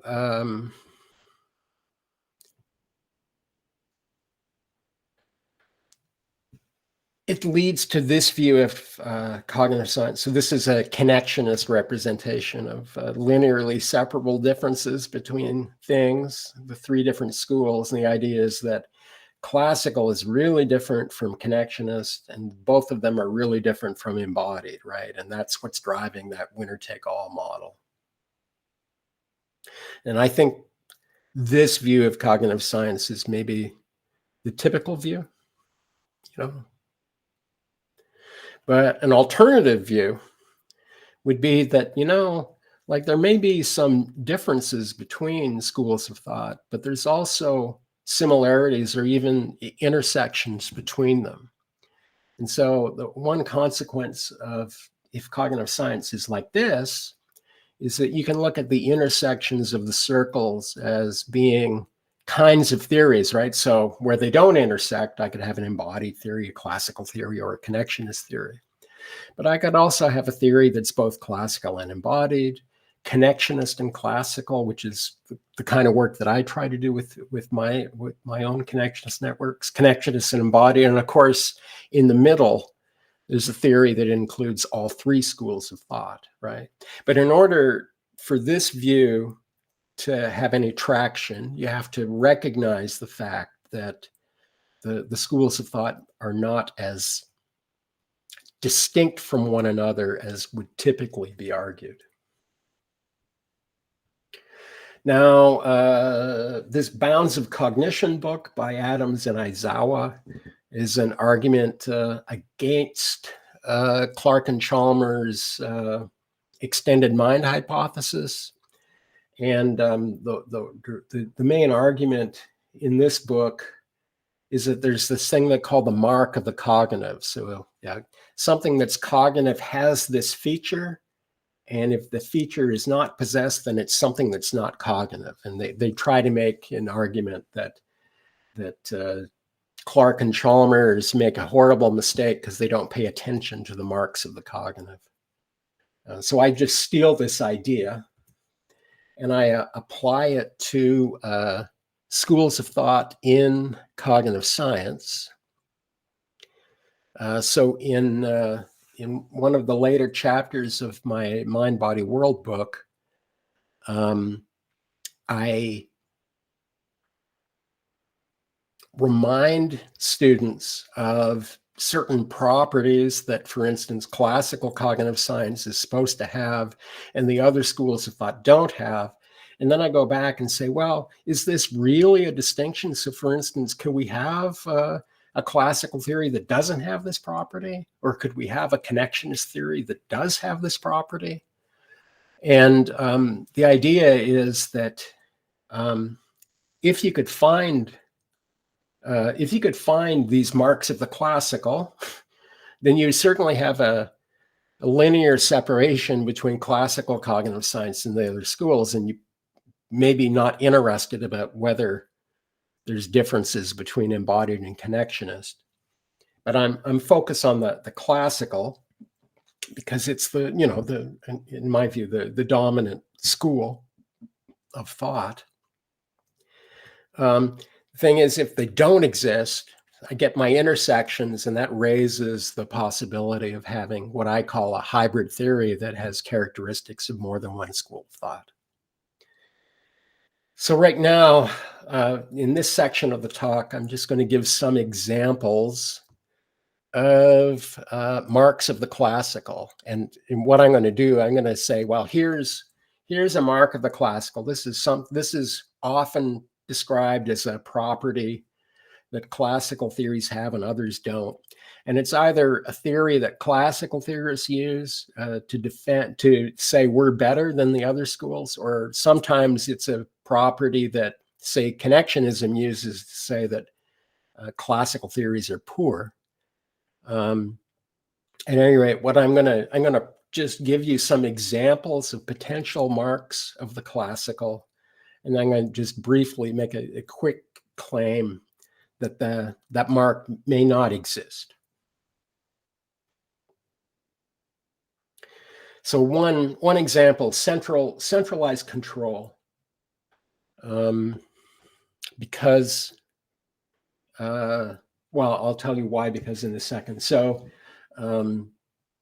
I talked earlier about the three core characteristics of explaining a computer program that are grabbed by cognitive science. So structure, process, control.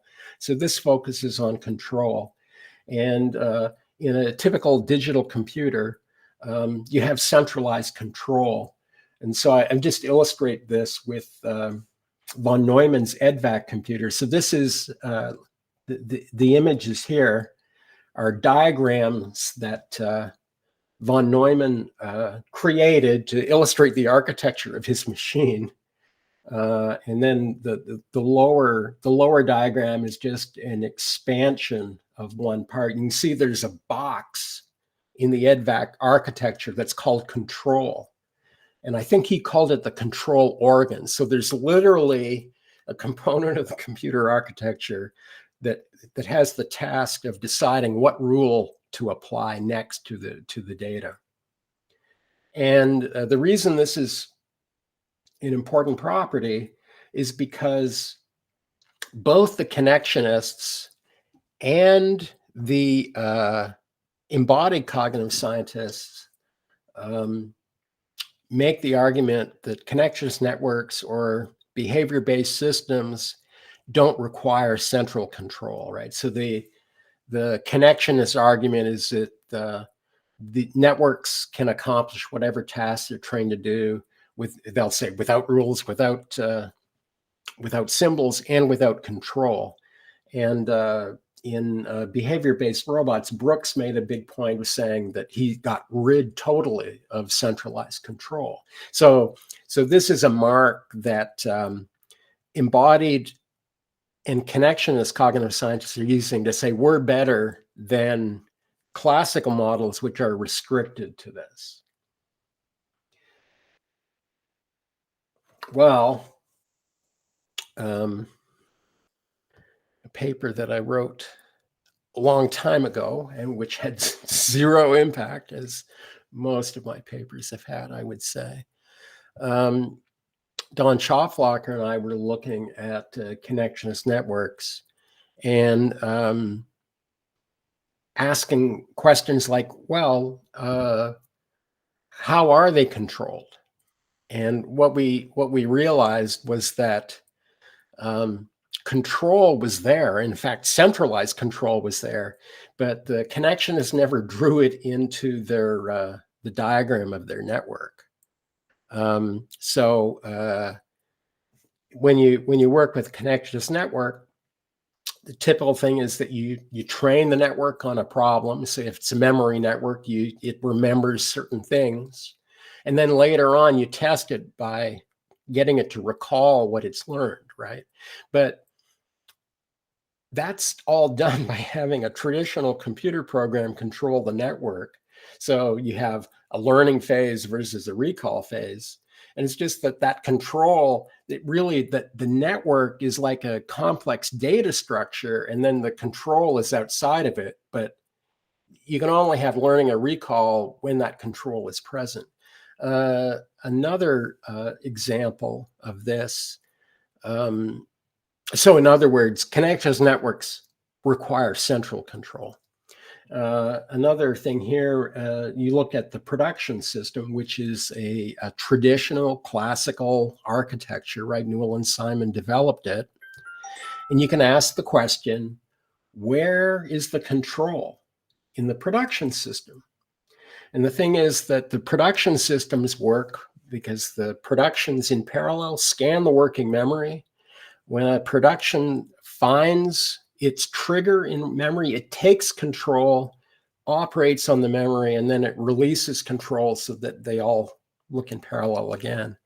And so the thing is that there's no central control here, but the working memory, it's like it's stigmergic control, like the wasp nest controlling its own construction. The working memory is like the wasp nest, and the productions are like the wasps.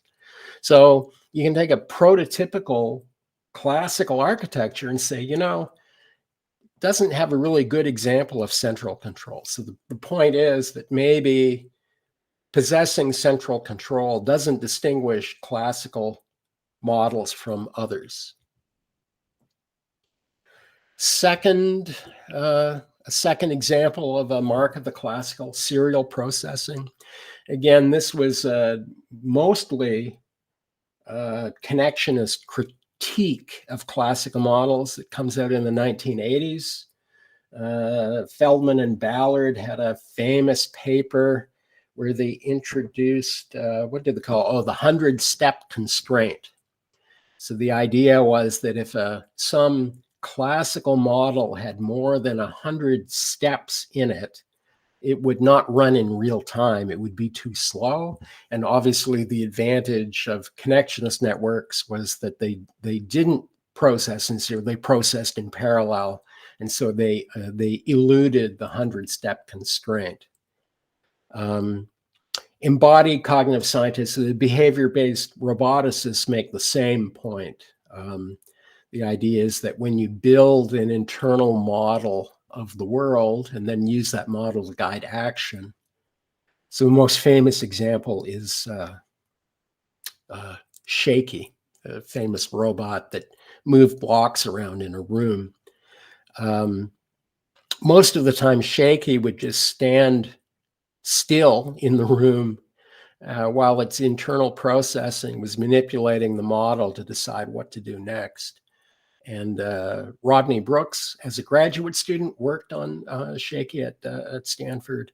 And one of the reasons he expunged representations from his behavior-based robots was so they'd work in real time, right? So this serial processing in classical models is, not only is it a mark of the classical in view of the other two schools, but it's a problem. But, you know, you can find all sorts of examples of parallel processing in classical models. So the Zeus computer built in Germany during World War II had parallel processes all through it because the computer, you know, it was one of the earliest computers, and it needed parallel processing to help speed it up, do the simple things it did. You can look at connectionist networks, and they require serial processing. So the diagram on the left is a very simple distributed associative memory system. The thing is that thing has to be able to, if you were to bring it to life in, say, the brain, it would have to learn and recall simultaneously. But what happens is that in this architecture, you can't do that. You have to learn for a while, and then you switch to recall, which is a serial step. The diagram on the right is an architecture that it's the same kind of network. It can learn and recall simultaneously, but that's only possible by elaborating the architecture. So that's a network that Don Schafflocker and I developed when we were interested in criticizing connectionist properties. But the point is that in most connectionist networks, you need serial processing in order for the thing to operate. So if you can find classical computers that have parallel components, and you can find connectionist networks that have serial components, that's obvious. Serial processing is not a mark of the classical. Another mark, explicit rules, right? I mean, almost by definition, the classical notion of information processing proposes that you have the rule governed manipulation of symbols. So you need the rules there to be present to manipulate it. And the connectionists and the embodied cognitive scientists both make the claim that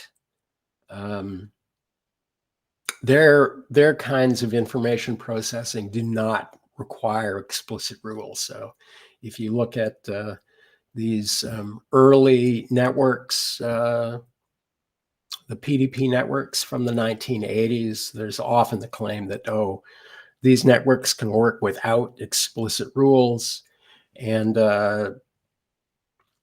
Brooks's subsumption architecture for his behavior-based robots also tries to completely eradicate rules from what's going on. So again, it's a distinction between the two approaches.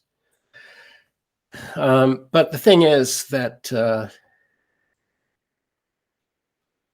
if you look carefully, for instance, at connectionist networks, and you'd say, you know, I wonder how this network has learned to solve a problem. I wonder how it solves the problem.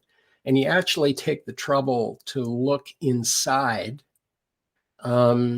you often find rules.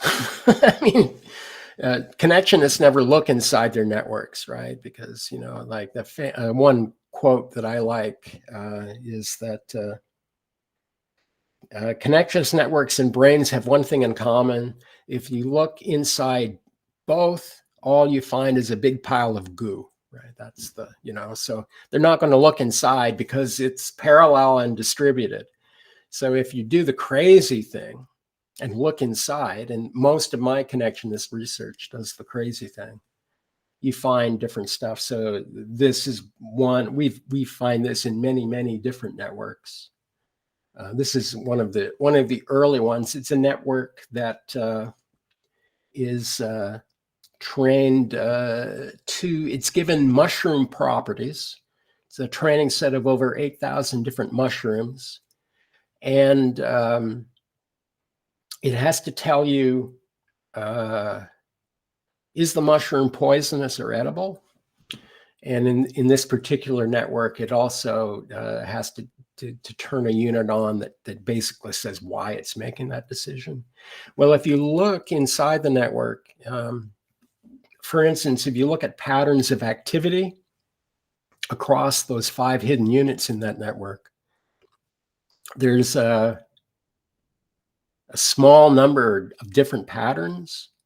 I forget how many, say 9-ish patterns. And they can, each pattern can be mapped on, if you built a production system to solve the same problem, you can say, oh, when this pattern of activity is true of the hidden units, that's as if production 2 was firing, right? So you can pull a production system out of this network. So clearly, if you can pull rules out of the networks, it's hard to say that they don't use rules. Oh, internal representations. So this is the point of the mental representations of the world being manipulated, right? So it's Craik, and then that's brought to life with the stored program computer in the late 40s, early 50s. Well, from a connectionist point of view, although some connectionists would say, oh, you know, we don't have symbols in the networks, right? We don't have those sorts of representations. Calvo and Gomila make the claim that, well, when these networks have hidden units, the hidden units provide an internal representation. It might be different than symbols, but it's definitely an internal representation. So connectionism doesn't distinguish itself from classical with that way.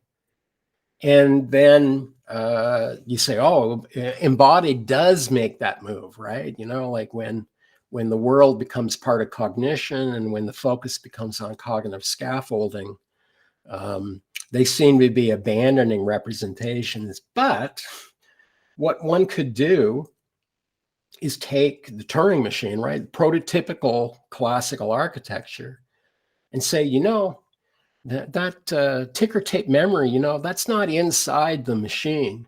That's the world that the machine operates on. So now the Turing machine becomes a embodied architecture, like the perfect simple embodied architecture where the world is representing the information, and manipulating information is literally physically moving things in the world. So hard to make the claim that mental representations distinguish classical from other schools. I think in the chapter in the book, there are some other examples that that I make, and maybe they're not all correct. Maybe they could be clarified a bit or made more critical. But my general feeling is that it's hard to come up with a mark of the classical that does separate classical theories from the other two. And so this is a quote from the book. If classical marks do not exist, which is my belief, then classical theories share characteristics with other cognitive theories, raising the possibility of theories with hybrid characteristics, right? So a theory which is classical and connectionist, or classical and embodied, or classical connectionist and embodied, things like that. But you have to be open to the idea that similarities between the theories exist before you explore such a theory, right? If you have the status quo view that these are really distinct schools of thought, then the idea of looking for a hybrid theory will not be likely. So what have I done? I've argued for the properties of these three different schools and the historical development of them. Then I've made the argument, well, maybe they're not as distinct from one another as would be typically argued. And so that raises the possibility of hybrid theory. And so this last section of the presentation is designed to say, well, here are some examples of possible hybrid theories, right? And so this is the kind of direction that that I think would be very productive for cognitive science to flow into. And just reminding you the dialectic, we've got thesis versus antithesis, and then some sort of synthesis between them. And I guess I would say that both connectionism and embodied cognitive science are antitheses to the classical thesis. And the argument that I made about marks of the classical is basically an argument saying, you know, well, there's the possibility of synthesis, right?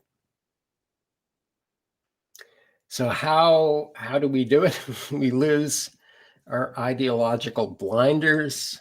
So, you know,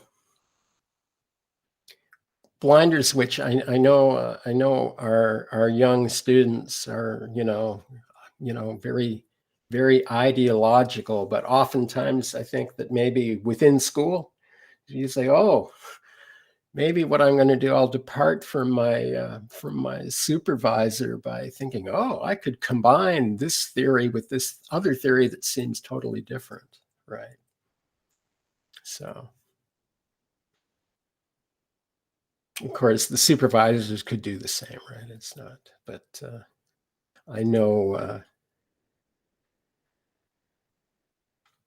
from my own training that that the ideological blinders can be pretty solid in place amongst the supervisors. So if you get rid of the blinders, you can explore these hybrid theories, because this is now it becomes a possibility, right? Like, that's the thing. You know, I answered the one question earlier about, you know, what's the biggest problem with cognitive science? A complementary question would be, oh, what's one of the biggest advantages of cognitive science? And to me, it's like, oh, cognitive science provides a medium where I can take these radically different theories and see if I can combine them together into one single account of some phenomena. So I'm going to give some quick examples of theories that, in my view, are hybrid.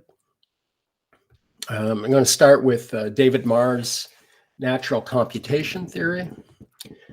When I did my dissertation, I was heavily influenced by Marr. I was doing work in natural computation, looking at a particular problem in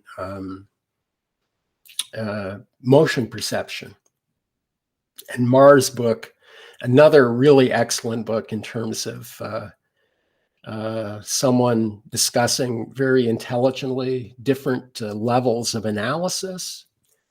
So ordinarily, that's what I would think about first with Marr. But the other thing that I find very fascinating with Mars theory is that, given now that I'm exposed to all of these different schools of cognitive science, I see each school within Mars theory. So starting in the late 70s, Marr comes up with a theory. He wants to explain human visual perception. And what he recognizes, and he's probably not the first to have done this, so definitely not the first, is that vision is really interesting because the information that activates the retina is usually not sufficient to deliver a unique interpretation of the world. So this is called a problem of underdetermination. And so basically, with a problem of underdetermination, the proximal stimulus gives you some information, but not all of it. And then some other processes have to add the missing information in. So back in the day, you had the very popular view that vision was another form of cognition, and that basically human reasoning was used to fill in. So this was all of Jerome Bruner's work about societal cultural effects, changing perceptions of like coin sizes, things like that. Richard Gregory, The Intelligent Eye, that sort of thing. It's all very Irvin Rock later. They're all looking at basically classical models of solving the problem of underdetermination. Marr's natural computation theory takes a very different approach to solve the problem. Marr uses something that he calls a natural constraint. And a natural constraint is a property which is almost always true with the visual world. And the thing is that the proximal stimulus, the problem of underdetermination, is that can be mapped onto many, many, many different interpretations consistent with that delivered information. But if you say, my interpretation not only has to be consistent with the visual information, but it also has to be consistent with a natural constraint, it turns out that you can solve many problems of underdetermination, that the natural constraint is almost like a filter. So most of the constraints, like this is a Gibsonian optic flow field here. The natural constraint that it illustrates is smoothness of motion, so that each of those arrows is a vector coming from a point, some point object in the world. And the idea is that the closer they are together, the more similar will the arrows be, both in terms of length and direction. And that's called smoothness. So if you say, well, I'm going to see the interpretation that is not only consistent with the proximal stimulus, but is also the smoothest regarding this particular property, like motion or whatever. There's smoothness properties for all sorts of different visual problems. The smoothness property often delivers a unique and correct interpretation. So that was the point of Marr's theory, right? So the idea is that the proximal stimulus, so that's the information on the retina, by itself is consistent with many, in principle, an infinite number of different interpretations. So we have to, how do we choose the correct interpretation from the others? And Marr's answer is, well, the correct interpretation is also consistent with the natural constraint, which lets the correct interpretation through and all the others fail. So, and Marr's vision book has all kinds of examples of natural constraints for a whole variety of visual problems. It's Yeah, Marr's book. It's a must read book, I would say, for any cognitive scientist. I've read it carefully twice, for sure. And by carefully, I mean, sentence by sentence, trying to figure it out. I view Marr as providing a hybrid theory of the type that is combines classical, connectionist, and embodied cognitive science. So this slide just basically summarizes this claim. Why is it classical? Well, Marr's basic claim is that the purpose of vision is to create a meaningful representation of the world. I mean, that's just a quote from his vision book. And so he believes that vision builds representations, right? So he has, and not surprisingly, I think he had died by the time Vision came out. I think Vision is a 1982 book, and I mean, like that is pre-embodied, and pre-connectionist for the most part. So that I think is a pretty standard information processing assumption to make, but it's classical. But when you look at how he brings his theories to life, like the really cool thing about Marr is that they developed working algorithms on computers that would solve problems of underdetermination. And almost all of those algorithms involve local processors detecting some information and then communicating with other processors to become in agreement. And if you were to build that, you would do it with a connectionist network, right? So it's classical, it's connectionist, but it's also embodied because the natural constraints come from properties of the world, right? Like if you were to say, oh, I need to identify a natural constraint, it's not a psychological property. It's literally a property of the world. And they would typically prove, oh, yes, this is a property that's almost always true of a visual display. And the problems of underdetermination come from the interface of the world with the body. So for instance, one of the classic problems of underdetermination is the stereo correspondence problem. Why do you get it? It's because, for instance, humans have two eyes that look at the world from different perspectives. I mean, if we had three eyes, we'd be dealing with a different kind of problem, right? Like the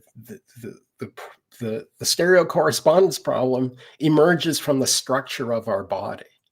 So when Marr goes to where do the problems come from and how do I solve them, he appeals to the relationship between the body and the world. And then also, well, there are these important properties that are almost always true of the world. So I think there's a lot one could unpack in Marr's theory to talk about a hybrid theory for cognitive science, an example hybrid theory. Another theory, which I devote a whole chapter to in my book, is Polition seeing and visualizing. And this one, I sent him a copy of this chapter when I wrote it. He never replied to me. One of the reasons I wrote it was because he's such an anti-connectionist, and he's such, I mean, it wasn't explicitly against embodied, but against, definitely against Gibson's ecological theory, and a lot of his critiques of Gibson would be, you could easily turn them into critiques of embodied. I thought it was interesting to say he's got this theory of visual cognition, and if you look carefully at the theory, just like Marr, you can see all three schools of cognitive science working together. I didn't work on seeing and visualizing. He's like I graduated from his lab in 1986. And up to that time, he only wrote a couple of papers where he actually collected human data. But from 86 on to the end of his career, his students were all collecting data like crazy in these visual perception, visual attention studies. So I might have been the last student he had who was sort of a pure cognitive science student. I never understood why he was interested in this stuff. This stuff was starting to go on when I was a student. And I started reading the book when I was writing Mind, Body, World. I thought it might be time for me to read his more recent books. So he's got a couple of these books on his theory. And I must say I was blown away by what he was trying to do, because he was a brilliant researcher. But I also saw the hybrid theory potential in it too, right? So, which I'm sure he would not agree with. So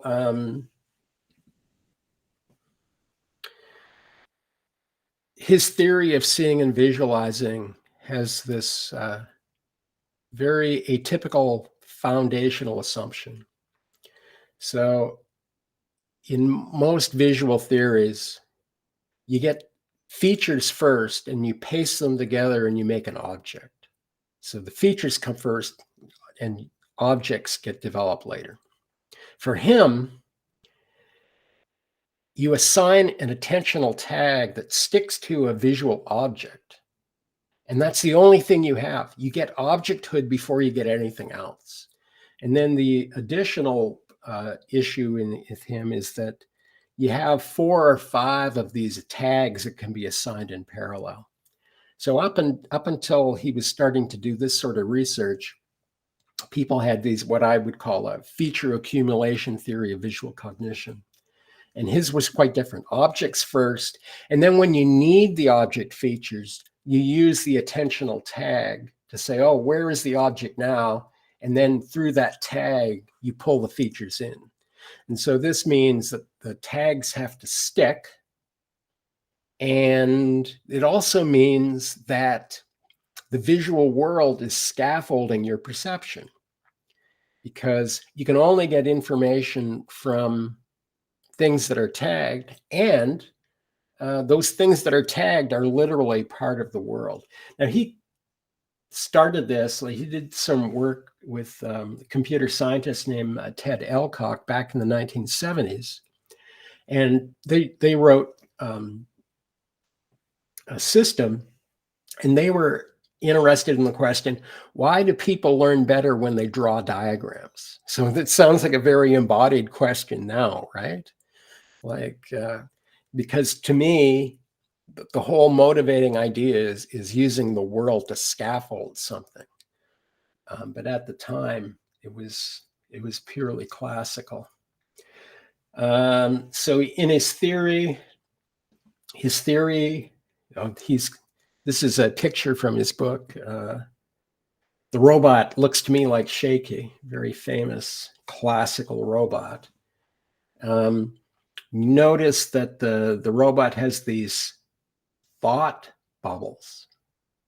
So the purpose of his theory is to build mental representations of the world, which is perfectly consistent with his, classical perspective. But then he's got representations with indexicals, which are these fints, right?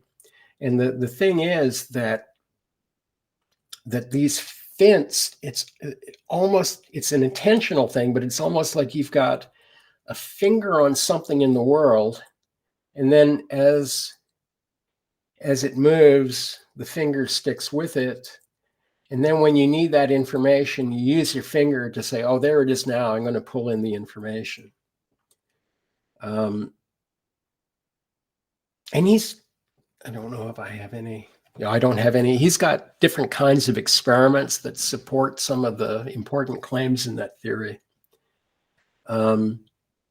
But when I look at that theory, I see all 3 schools of thought. So it's obviously classical, because his point is to build up mental representations of the visual world. And it's embodied because this basic attentional mechanism assigning these fints is to create a link between the visual system and something literally in the world. The connectionist stuff is not hugely more complicated, but it's something that I see. So these attentional tags have to stick to an object as it moves, and as it moves, it can change appearance and so on, which is why he says we don't really need to grab those features anyways, because they're always changing. And because it's stuck to the object, you can get the features at some desired moment in time. But the question is, how do they stick?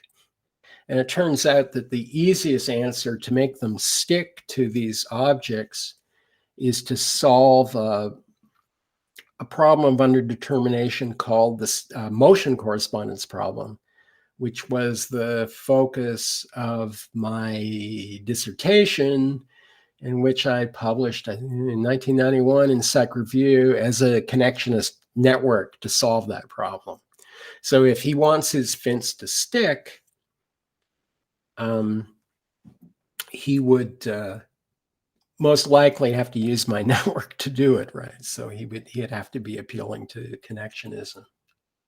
Now he would argue that he wouldn't deny about the connectionist and embodied characteristics of his theory, but he would say they're not cognitive. So he wouldn't view it as a hybrid theory, because cognitive means, rule-governed manipulation of symbols, and the connectionist stuff and the embodied stuff in his theory isn't doing that. But I view it as a hybrid theory. And another example, third example, I think final example, this is of my own work, which doesn't tie into the embodied, but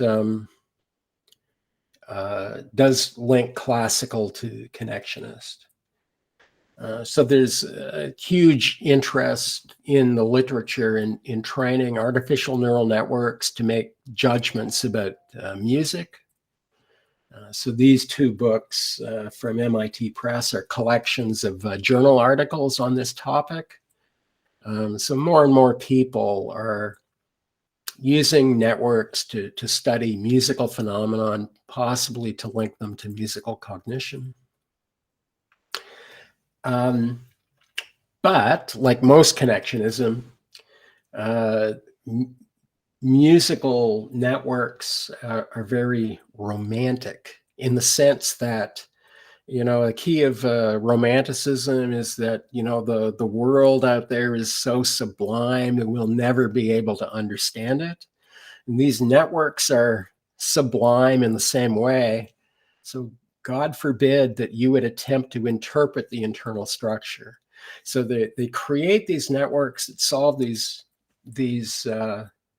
musical problems, but they hardly ever ask the question, how is this network doing it? Like, if you can go through all of the different papers in those two books, for instance, and find very, very little about interpreting the internal structure of the network.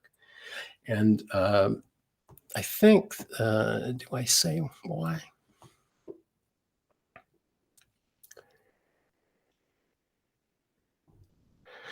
The reason they adopt this is because you say, oh, why are you using networks to study music? And most of these PDP musical theorists believe that their networks will capture informal properties of music. So the thing is, if these properties being captured are literally informal, then you'll never be able to understand them by looking inside, like by definition. Like if they were formal properties, you'd understand them. But informal properties, and so they're appealing to this romantic notion of music communicating emotion or being emergent or whatever. So they never look inside. I look inside musical networks all the time. That's mostly the kind of work I do these days. So how do I do it? I choose a musical task. Most of these tasks come from formal music theory, right? So I go to formal theory to define a task. So for instance, in this task, I might present a network pairs of tones, like C and G or C and D, and the network learns to tell me how far apart they are in the musical circle. So it's a musical distance task, right? So this is this particular circle, that's the circle of perfect fifths. And the matrix there is just the distance, is the shortest distance between different pitch classes along that circle. So I choose that task, I build a training set, then I train a network to do the task. So this is an example network, 4 hidden units, 7 different distances from 0 to 6 units apart along the circle. And I would turn on a pair of pitches as input units and train the network for every possible pair to tell me the correct distance. So pick a task, train it to a network. And then what I do is and this is the crazy part, this is the part that typically isn't done in hardly any connectionist research, is I look inside. So for instance, to interpret a network, there's 2 general questions. You say, what are the hidden units detecting? And then how do the output units use what hidden units detect to make a correct response? So this slide shows an example of looking at what hidden units detect. And it turns out in some recent papers that we've published, in this case, the graphs at the bottom are connection weights. So it's a set of connection weights for a particular hidden unit. So this is from one network.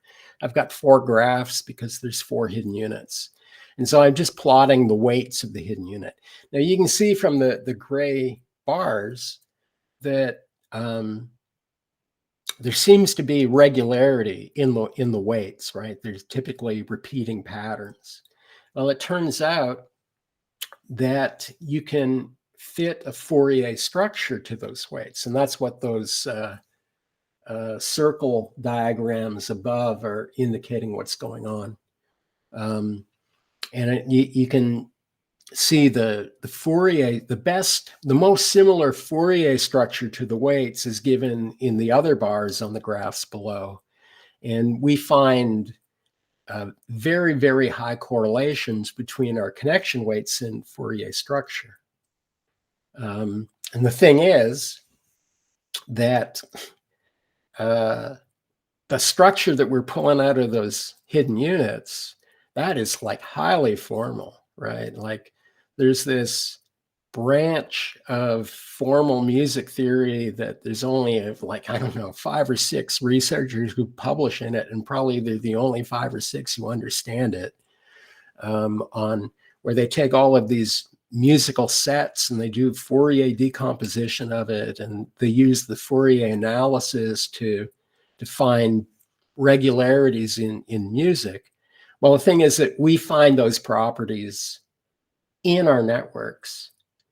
So we've got one paper in Scientific Reports, we've got another paper in Cognitive Science, and we also know how those Fourier properties are used for the network to solve a number of different musical problems. And we also know that the way the Fourier stuff is used is actually quite different from the traditional formal music theory. So for instance, in formal music theory, you would get a different Fourier analysis for every stimulus. Well, our networks, the hidden units at the end of training, it's only one Fourier structure that's applied to all the stimuli, right? So Any rate, this is about as far from romantic connectionism as one could get, I would say. And you take a look and you find, oh yeah, inside are these highly formal properties, and you can understand exactly how they're being used. So when I take the trouble to interpret networks, I find highly formal properties. But the only reason to do that, it would be because I've removed ideological blinders, right? Because I say, oh, well, maybe if I look inside, I will find like a classical theory, right? So I just have a handful of slides just to summarize all of this stuff. Problem, 3 competing schools typically, leading to battles between schools, right? So you endorse one and attack the other 2, or ignore the other 2, depending, which might be a decent career move, because when you try to find similarities between the 2, it's not the most popular approach to take when your manuscripts are being reviewed. I'd like to change that by unifying the 3 schools. I'm inspired by this notion of seeking a cognitive dialectic. When I do things like look at Marx of the classical and that, I become aware of the possibility that hybrid theories might actually be a thing. And I recognize the fact that hybrid theory might be desirable. And that's where I would like to take cognitive science, I think. If I had, a much longer career than I'm going to have, I would be trying to get more and more researchers opening up their minds to the possibility of these hybrid theories, as opposed to spending too much time with debates between schools of thought, which might be unnecessary and probably incorrect.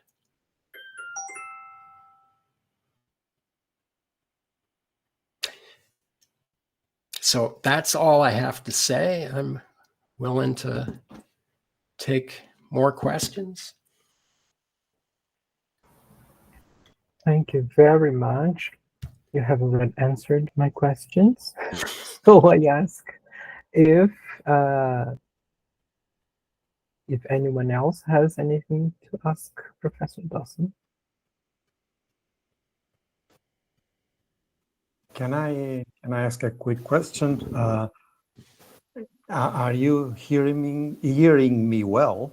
Yeah. Yes. Okay. Yes. To what extent this attempt to a synthesis of the 3 different approaches, for lack of a better word, does not come with a cost of liberalizing so much the concepts of representation, computation, and so on, that for example, when you said, when I looked inside the connectionist network, I can find some surprising stuff, and I can even express that as a rule that they are following, even though a priori I could, before I looked inside, I couldn't say what sort of rule would emerge from the interactions. But on the other hand, could you not find a rule? In a sense that if you were God's mathematician or physicist, or what could be a network that doesn't follow any rules, or that you could not describe with a rule? In a sense, let me put the questions differently, because it has philosophical overtones, as you know better than I do. The concept of rule following. To what extent is the earth following a rule when it shakes in an earthquake? Sure, right, yeah. Is a plant not following the rule? Yeah, when photosynthesis. Yeah. So, I mean, those are valid valid questions. So I think there's the two maybe complementary things to think about. So one is the goal of the theory is to try to account for as much as you can. And I think it's more pragmatic to consider multiple schools than just to focus on one. So when I talk about Mars stuff to my students, for instance, I talk about his pragmatism in the sense that he needed a working theory, and because his needs were such that he wasn't blinded by ideology. I think the flip side is looking at a deeper theoretical level. Exactly, this idea is like, what would it be for, say, a connections network not to have rules, right? And I think those sorts of questions. My feeling is always that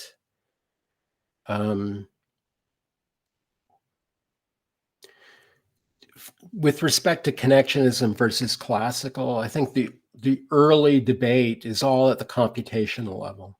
So people like Fodor and Polishin are saying, oh, connectionist networks don't have the power to deal with embedded clauses, right? But the fact of the matter is, that if you do the computational work, you know, oh, well, they have that power. So it can't be a computational difference. So you go to algorithmic, and then maybe to architectural. And I think at that level, then, there's like with the connectionist stuff, there's, these famous papers by people like Paul Smolensky that talk about relationships between levels. So you got a rule being implemented by this sub-symbolic substrate, but telling that story, right? It's like, oh yeah, I need both. So what's the rule and how is it brought to life by the connectionist stuff? I think that is a more detailed, more precise, more complete theory than I think. So I think that as you make the move towards the hybrid, that what you're going to have to do is you're going to have to, you're fleshing out some interesting fine details in the theory to make it better, right? I mean, we're always struggling with this in our music stuff because there are certain qualitative things in our hidden units that I think that we need to talk about that are not, that there are a consequence of the Fourier stuff, but they're quite different from the Fourier stuff. So I'm hoping to be on sabbatical next year, and that's what I'm going to be working on, right? But I think that it just forces you to think about the theoretical details at a more precise level. I think a lot of the debate amongst schools of cognitive science are at too coarse a level to be interesting. I think there's a really interesting paper by I'm forgetting the name. It's a philosophical paper about like what is a distributed representation. And I mean, like, everyone knows what distributed is, but this paper says, well, it's not this, it's not that, and it's all very, very careful. And I think that moving towards the hybrid theories sort of make cognitive science theories more rigorous and more sophisticated.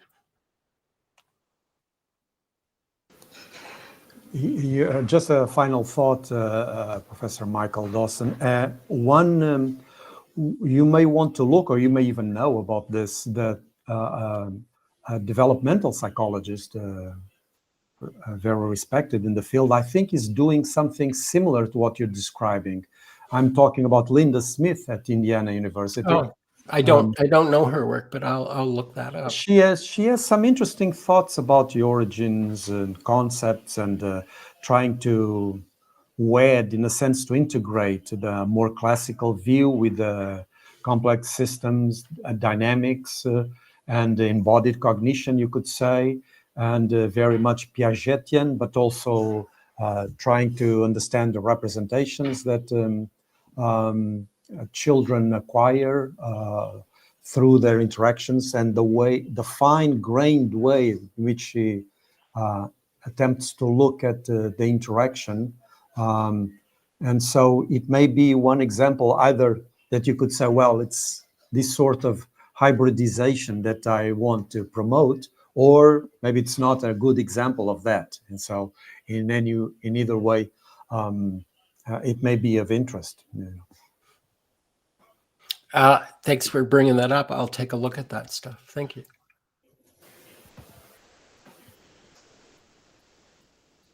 Thank you very much. Fernando, do you have a question? Yeah, I actually have two questions. Professor, one of the questions is made inside the text itself, but I'm not sure how it's responded there. First is it right to state that the cognition science is a science of everything? Yeah, I would say no, right off. Quick answer.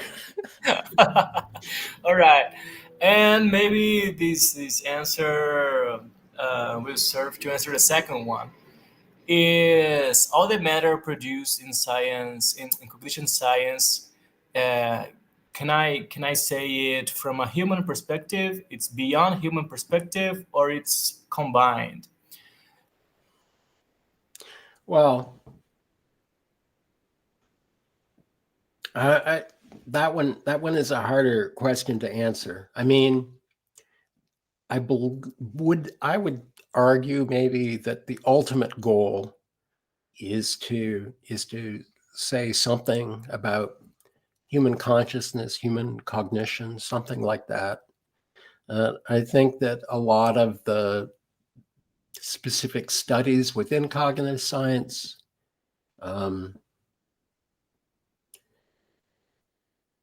don't do that, but they would like to move in that direction.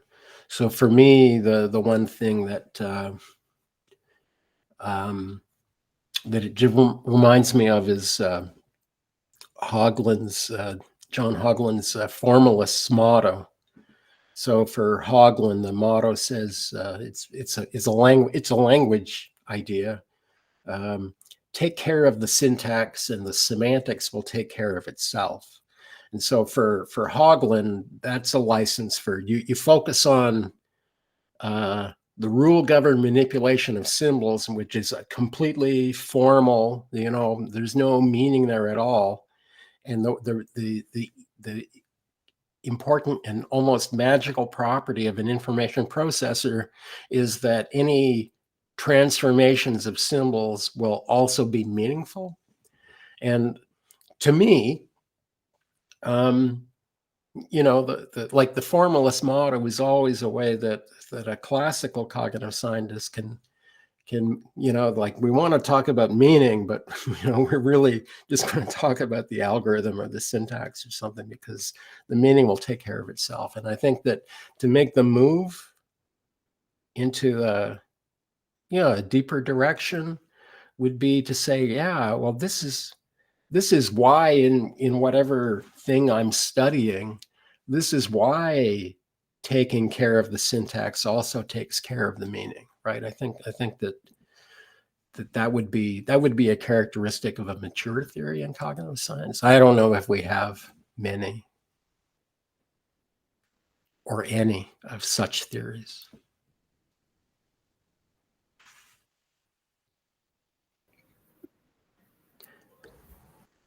Peter? Hello.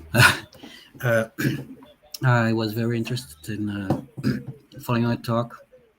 I have first maybe strange question. Why aren't there more people like you?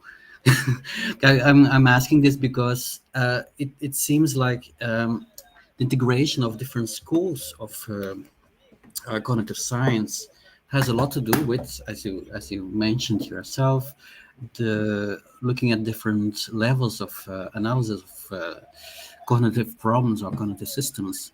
That idea has been around since Mar. Why are people still fighting like this? Well, hang on. No one ever phones me, so of course, when I'm speaking in public, the phone goes off. I think maybe the answer to that question has to do more with the sociology of cognitive science. It's easy. I would argue it's easier to get stuff published if you keep the blinders on. I mean, the one thing that that I know from personal experience is that when I write a paper that tries to bridge two things, you know, so the connection is, for instance, informal music, it's very difficult to find a place to get that published, right? And I mean, for instance, we have this one paper that came out recently in cognitive science. We revised that paper 6 times before it got published. And the reason was because we were being reviewed by music theorists, right? And so they would focus on the music theory and know nothing about the networks, right? So in the music theory is there's something weird about it because the networks do it differently, right? It's like similar but different. And so what I think it is that as a discipline, we're supposed to be interdisciplinary, right? Like that's supposed to be one of the hallmarks. But I think in practice we aren't. That you know, we focus on one level and not the others or something. And so when you try to do what seems obvious to do, it's just harder to do. I mean, if the name of the game is to publish your ideas, yeah, it's frustrating at times, right? But like I teach this cognitive science course within a psychology department, and almost all of my students are psychology students, and to get them to think about, oh, you know, cognitive psychology and cognitive science are very different things. That's a struggle. I don't succeed with that, and I think that that's what happens is that even though we're supposed to be interdisciplinary, in practice, we're not trained that way. We're trained within a particular discipline. We might know something about other disciplines and that, but we've got our biases sort of built in from our training. And I mean, some of the you know, the pioneering cognitive scientists, you know, like I look at someone like Herb Simon, for instance, right? Like they can, very inspiring because they seem to be truly interdisciplinary. But then you look at Simon and, you know, he has these really cool embodied ideas that he doesn't pursue later in his career and things like that. So I don't know. I think it's not to do with the content of the discipline, but it has to do with what people know and what they don't know, what they feel comfortable about publishing. And yeah, I always tell my graduate students that if they get too attached to my ideas, they'll be ruining their careers.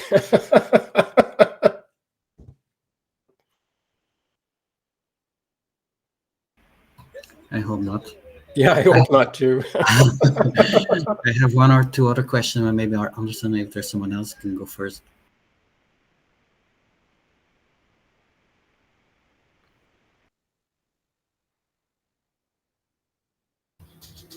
Okay, I have one. Okay. I mean, so my question relates to the end of your presentation. So I wrote this one. What future projects or areas of research are you considering that build on the themes of idea the themes and idea explored in mind body world? Well, right now, most of my research is focused on musical networks and interpreting their internal structure. And I've just started working on like most of the work that we've done in that has to do with tonal music. And now what I'm doing is I've started a project where we're training networks to make judgments about rhythms. There's the reason for that is because rhythms are more complicated than tonal music. Like there's a huge increase in the number of possible stimuli, but we know that we pull this Fourier structure out and of our rhythm networks. And the thing that I'm hoping to do is to come up with a more general story about, I don't even know for sure if it's going to be a Fourier story. I think the Fourier falls out of it, but what I'd like to do is come up with some general story what the networks do that can apply to both rhythm and tone, right? So I think more of there's a history in music theory, like David Lewin has a theory that is it's similar in spirit, I think, to Chomsky transformational theory. But his idea is he wants to apply to any aspect of music, so melody, harmony, or rhythm. And been thinking that if I broaden what I train the networks to do and interpret network structure, that maybe I can come up with a cognitive sciencey story that is in the same spirit as Lewin's formal music theory. So that's what I'm focusing on these days. Sorry, the mic was turning off. So I really like the way the aspect of your book that you like a lot to tell a story, to put some historical events on the way, in a way you try to explain the theories. Thank you for your answer, your response. Oh, Thank you. thanks. Thank you.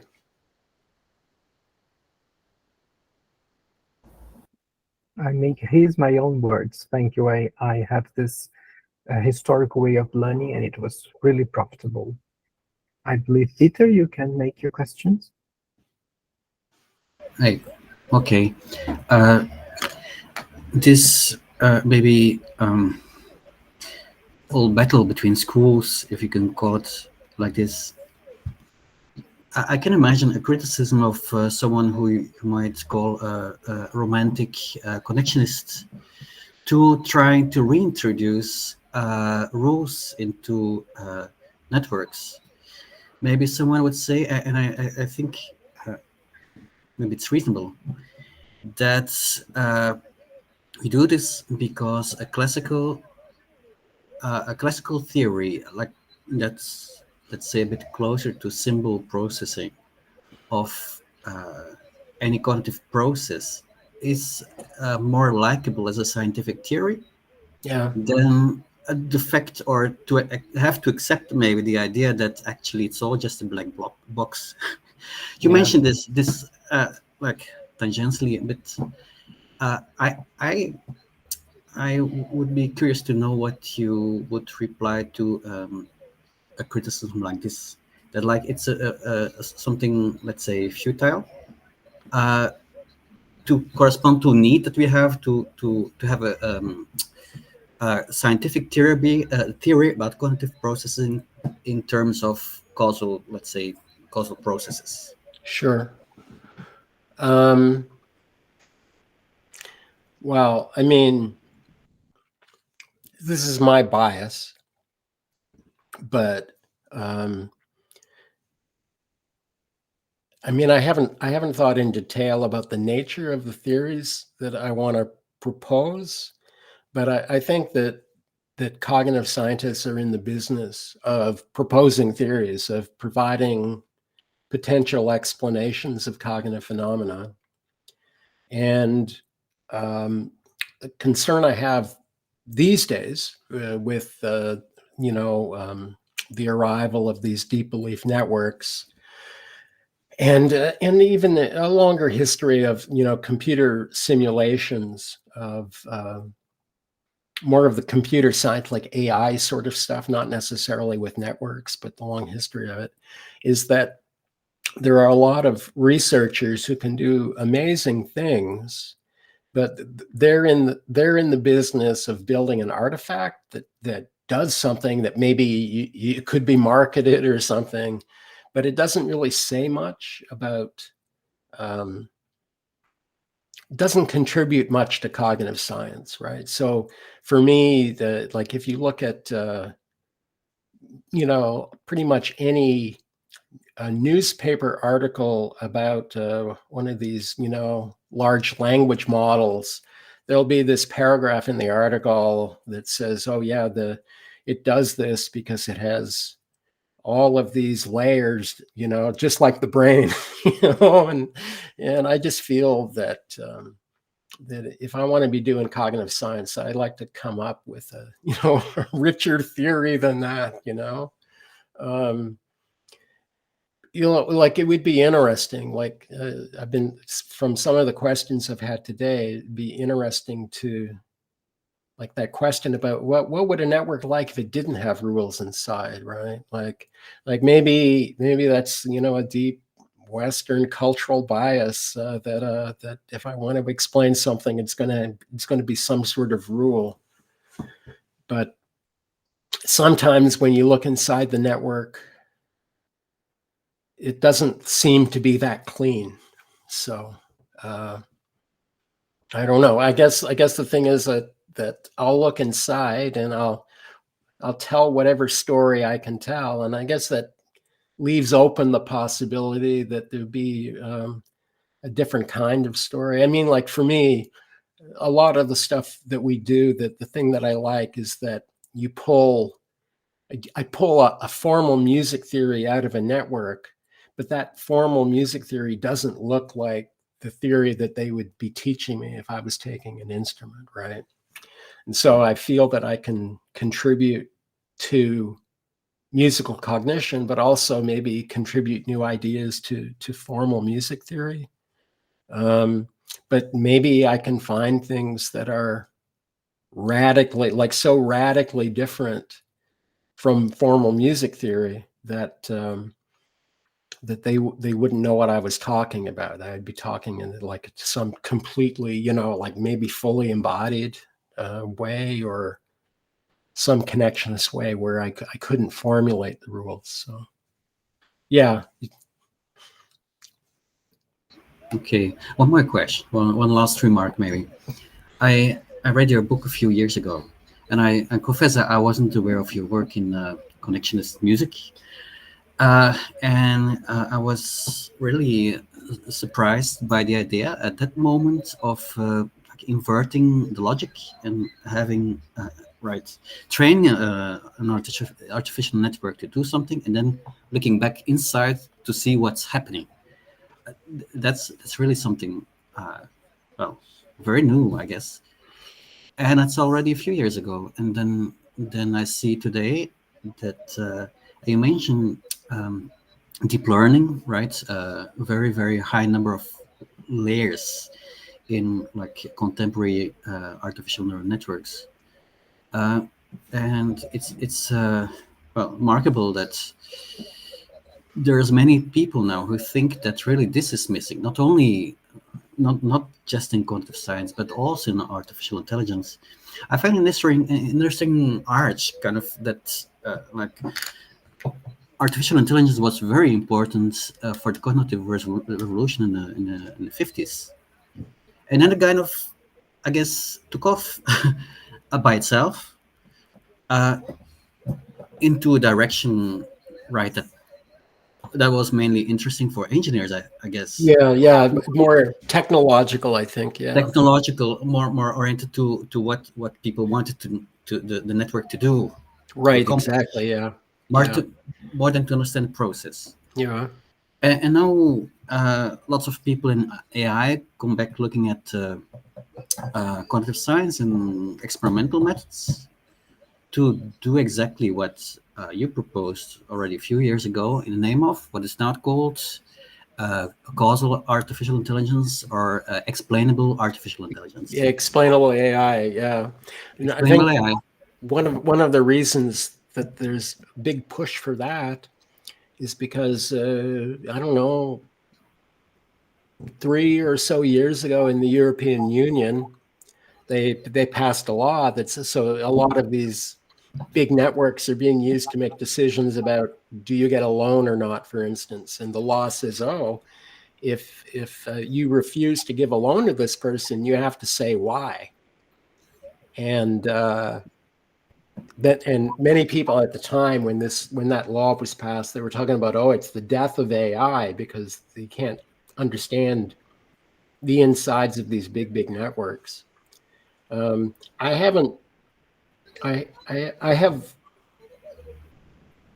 had a couple of aborted attempts to get involved with projects where I think it would be interesting for me to see if I could interpret one of these big networks. If I could do, like my brand of explainable AI, because I know enough about interpreting the smaller networks that you'd think that the skill might be useful. I have an independent undergraduate student who's starting next week, and oftentimes my networks, they use a different activation function that it's typical. I use a Gaussian instead of a logistic.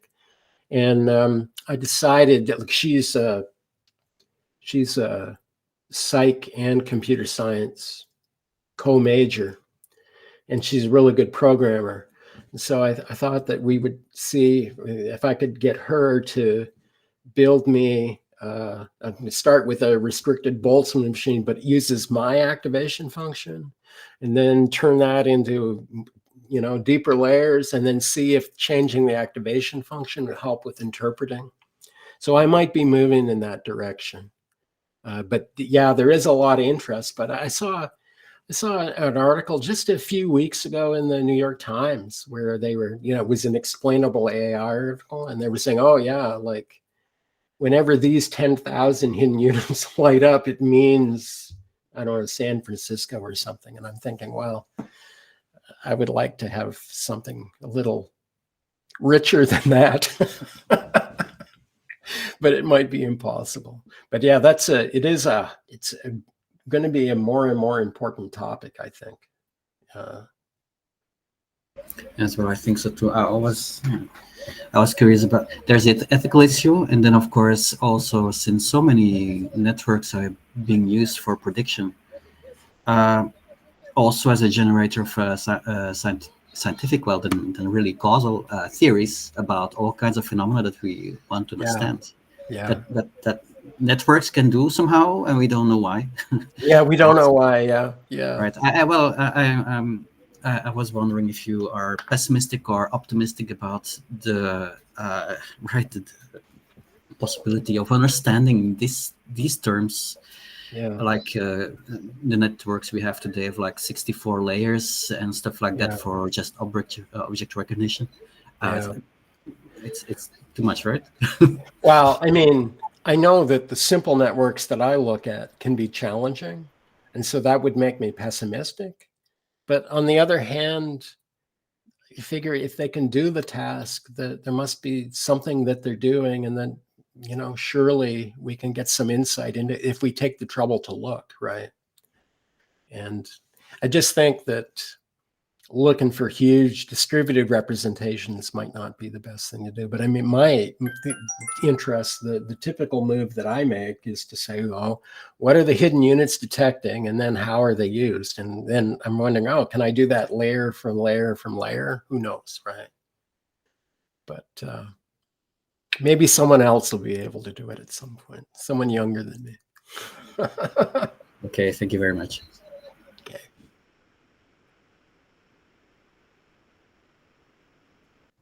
Any other questions?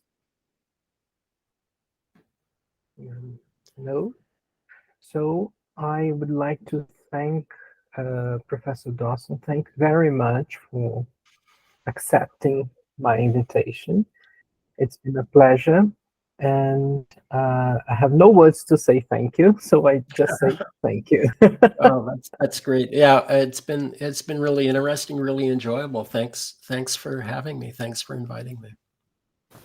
Thank you very And much. I hope I have the opportunity to meet you some other time. We will see, eh? We will see. And I thank everybody who has come, who's attended this lecture, and say that it's been a pleasure for us. Yeah, it's been great. Thank you. Thank you very much. Bye-bye. Thank you. Thank you. Bye-bye. Bye. Nice weekend to all. Bye. Bye. Bye.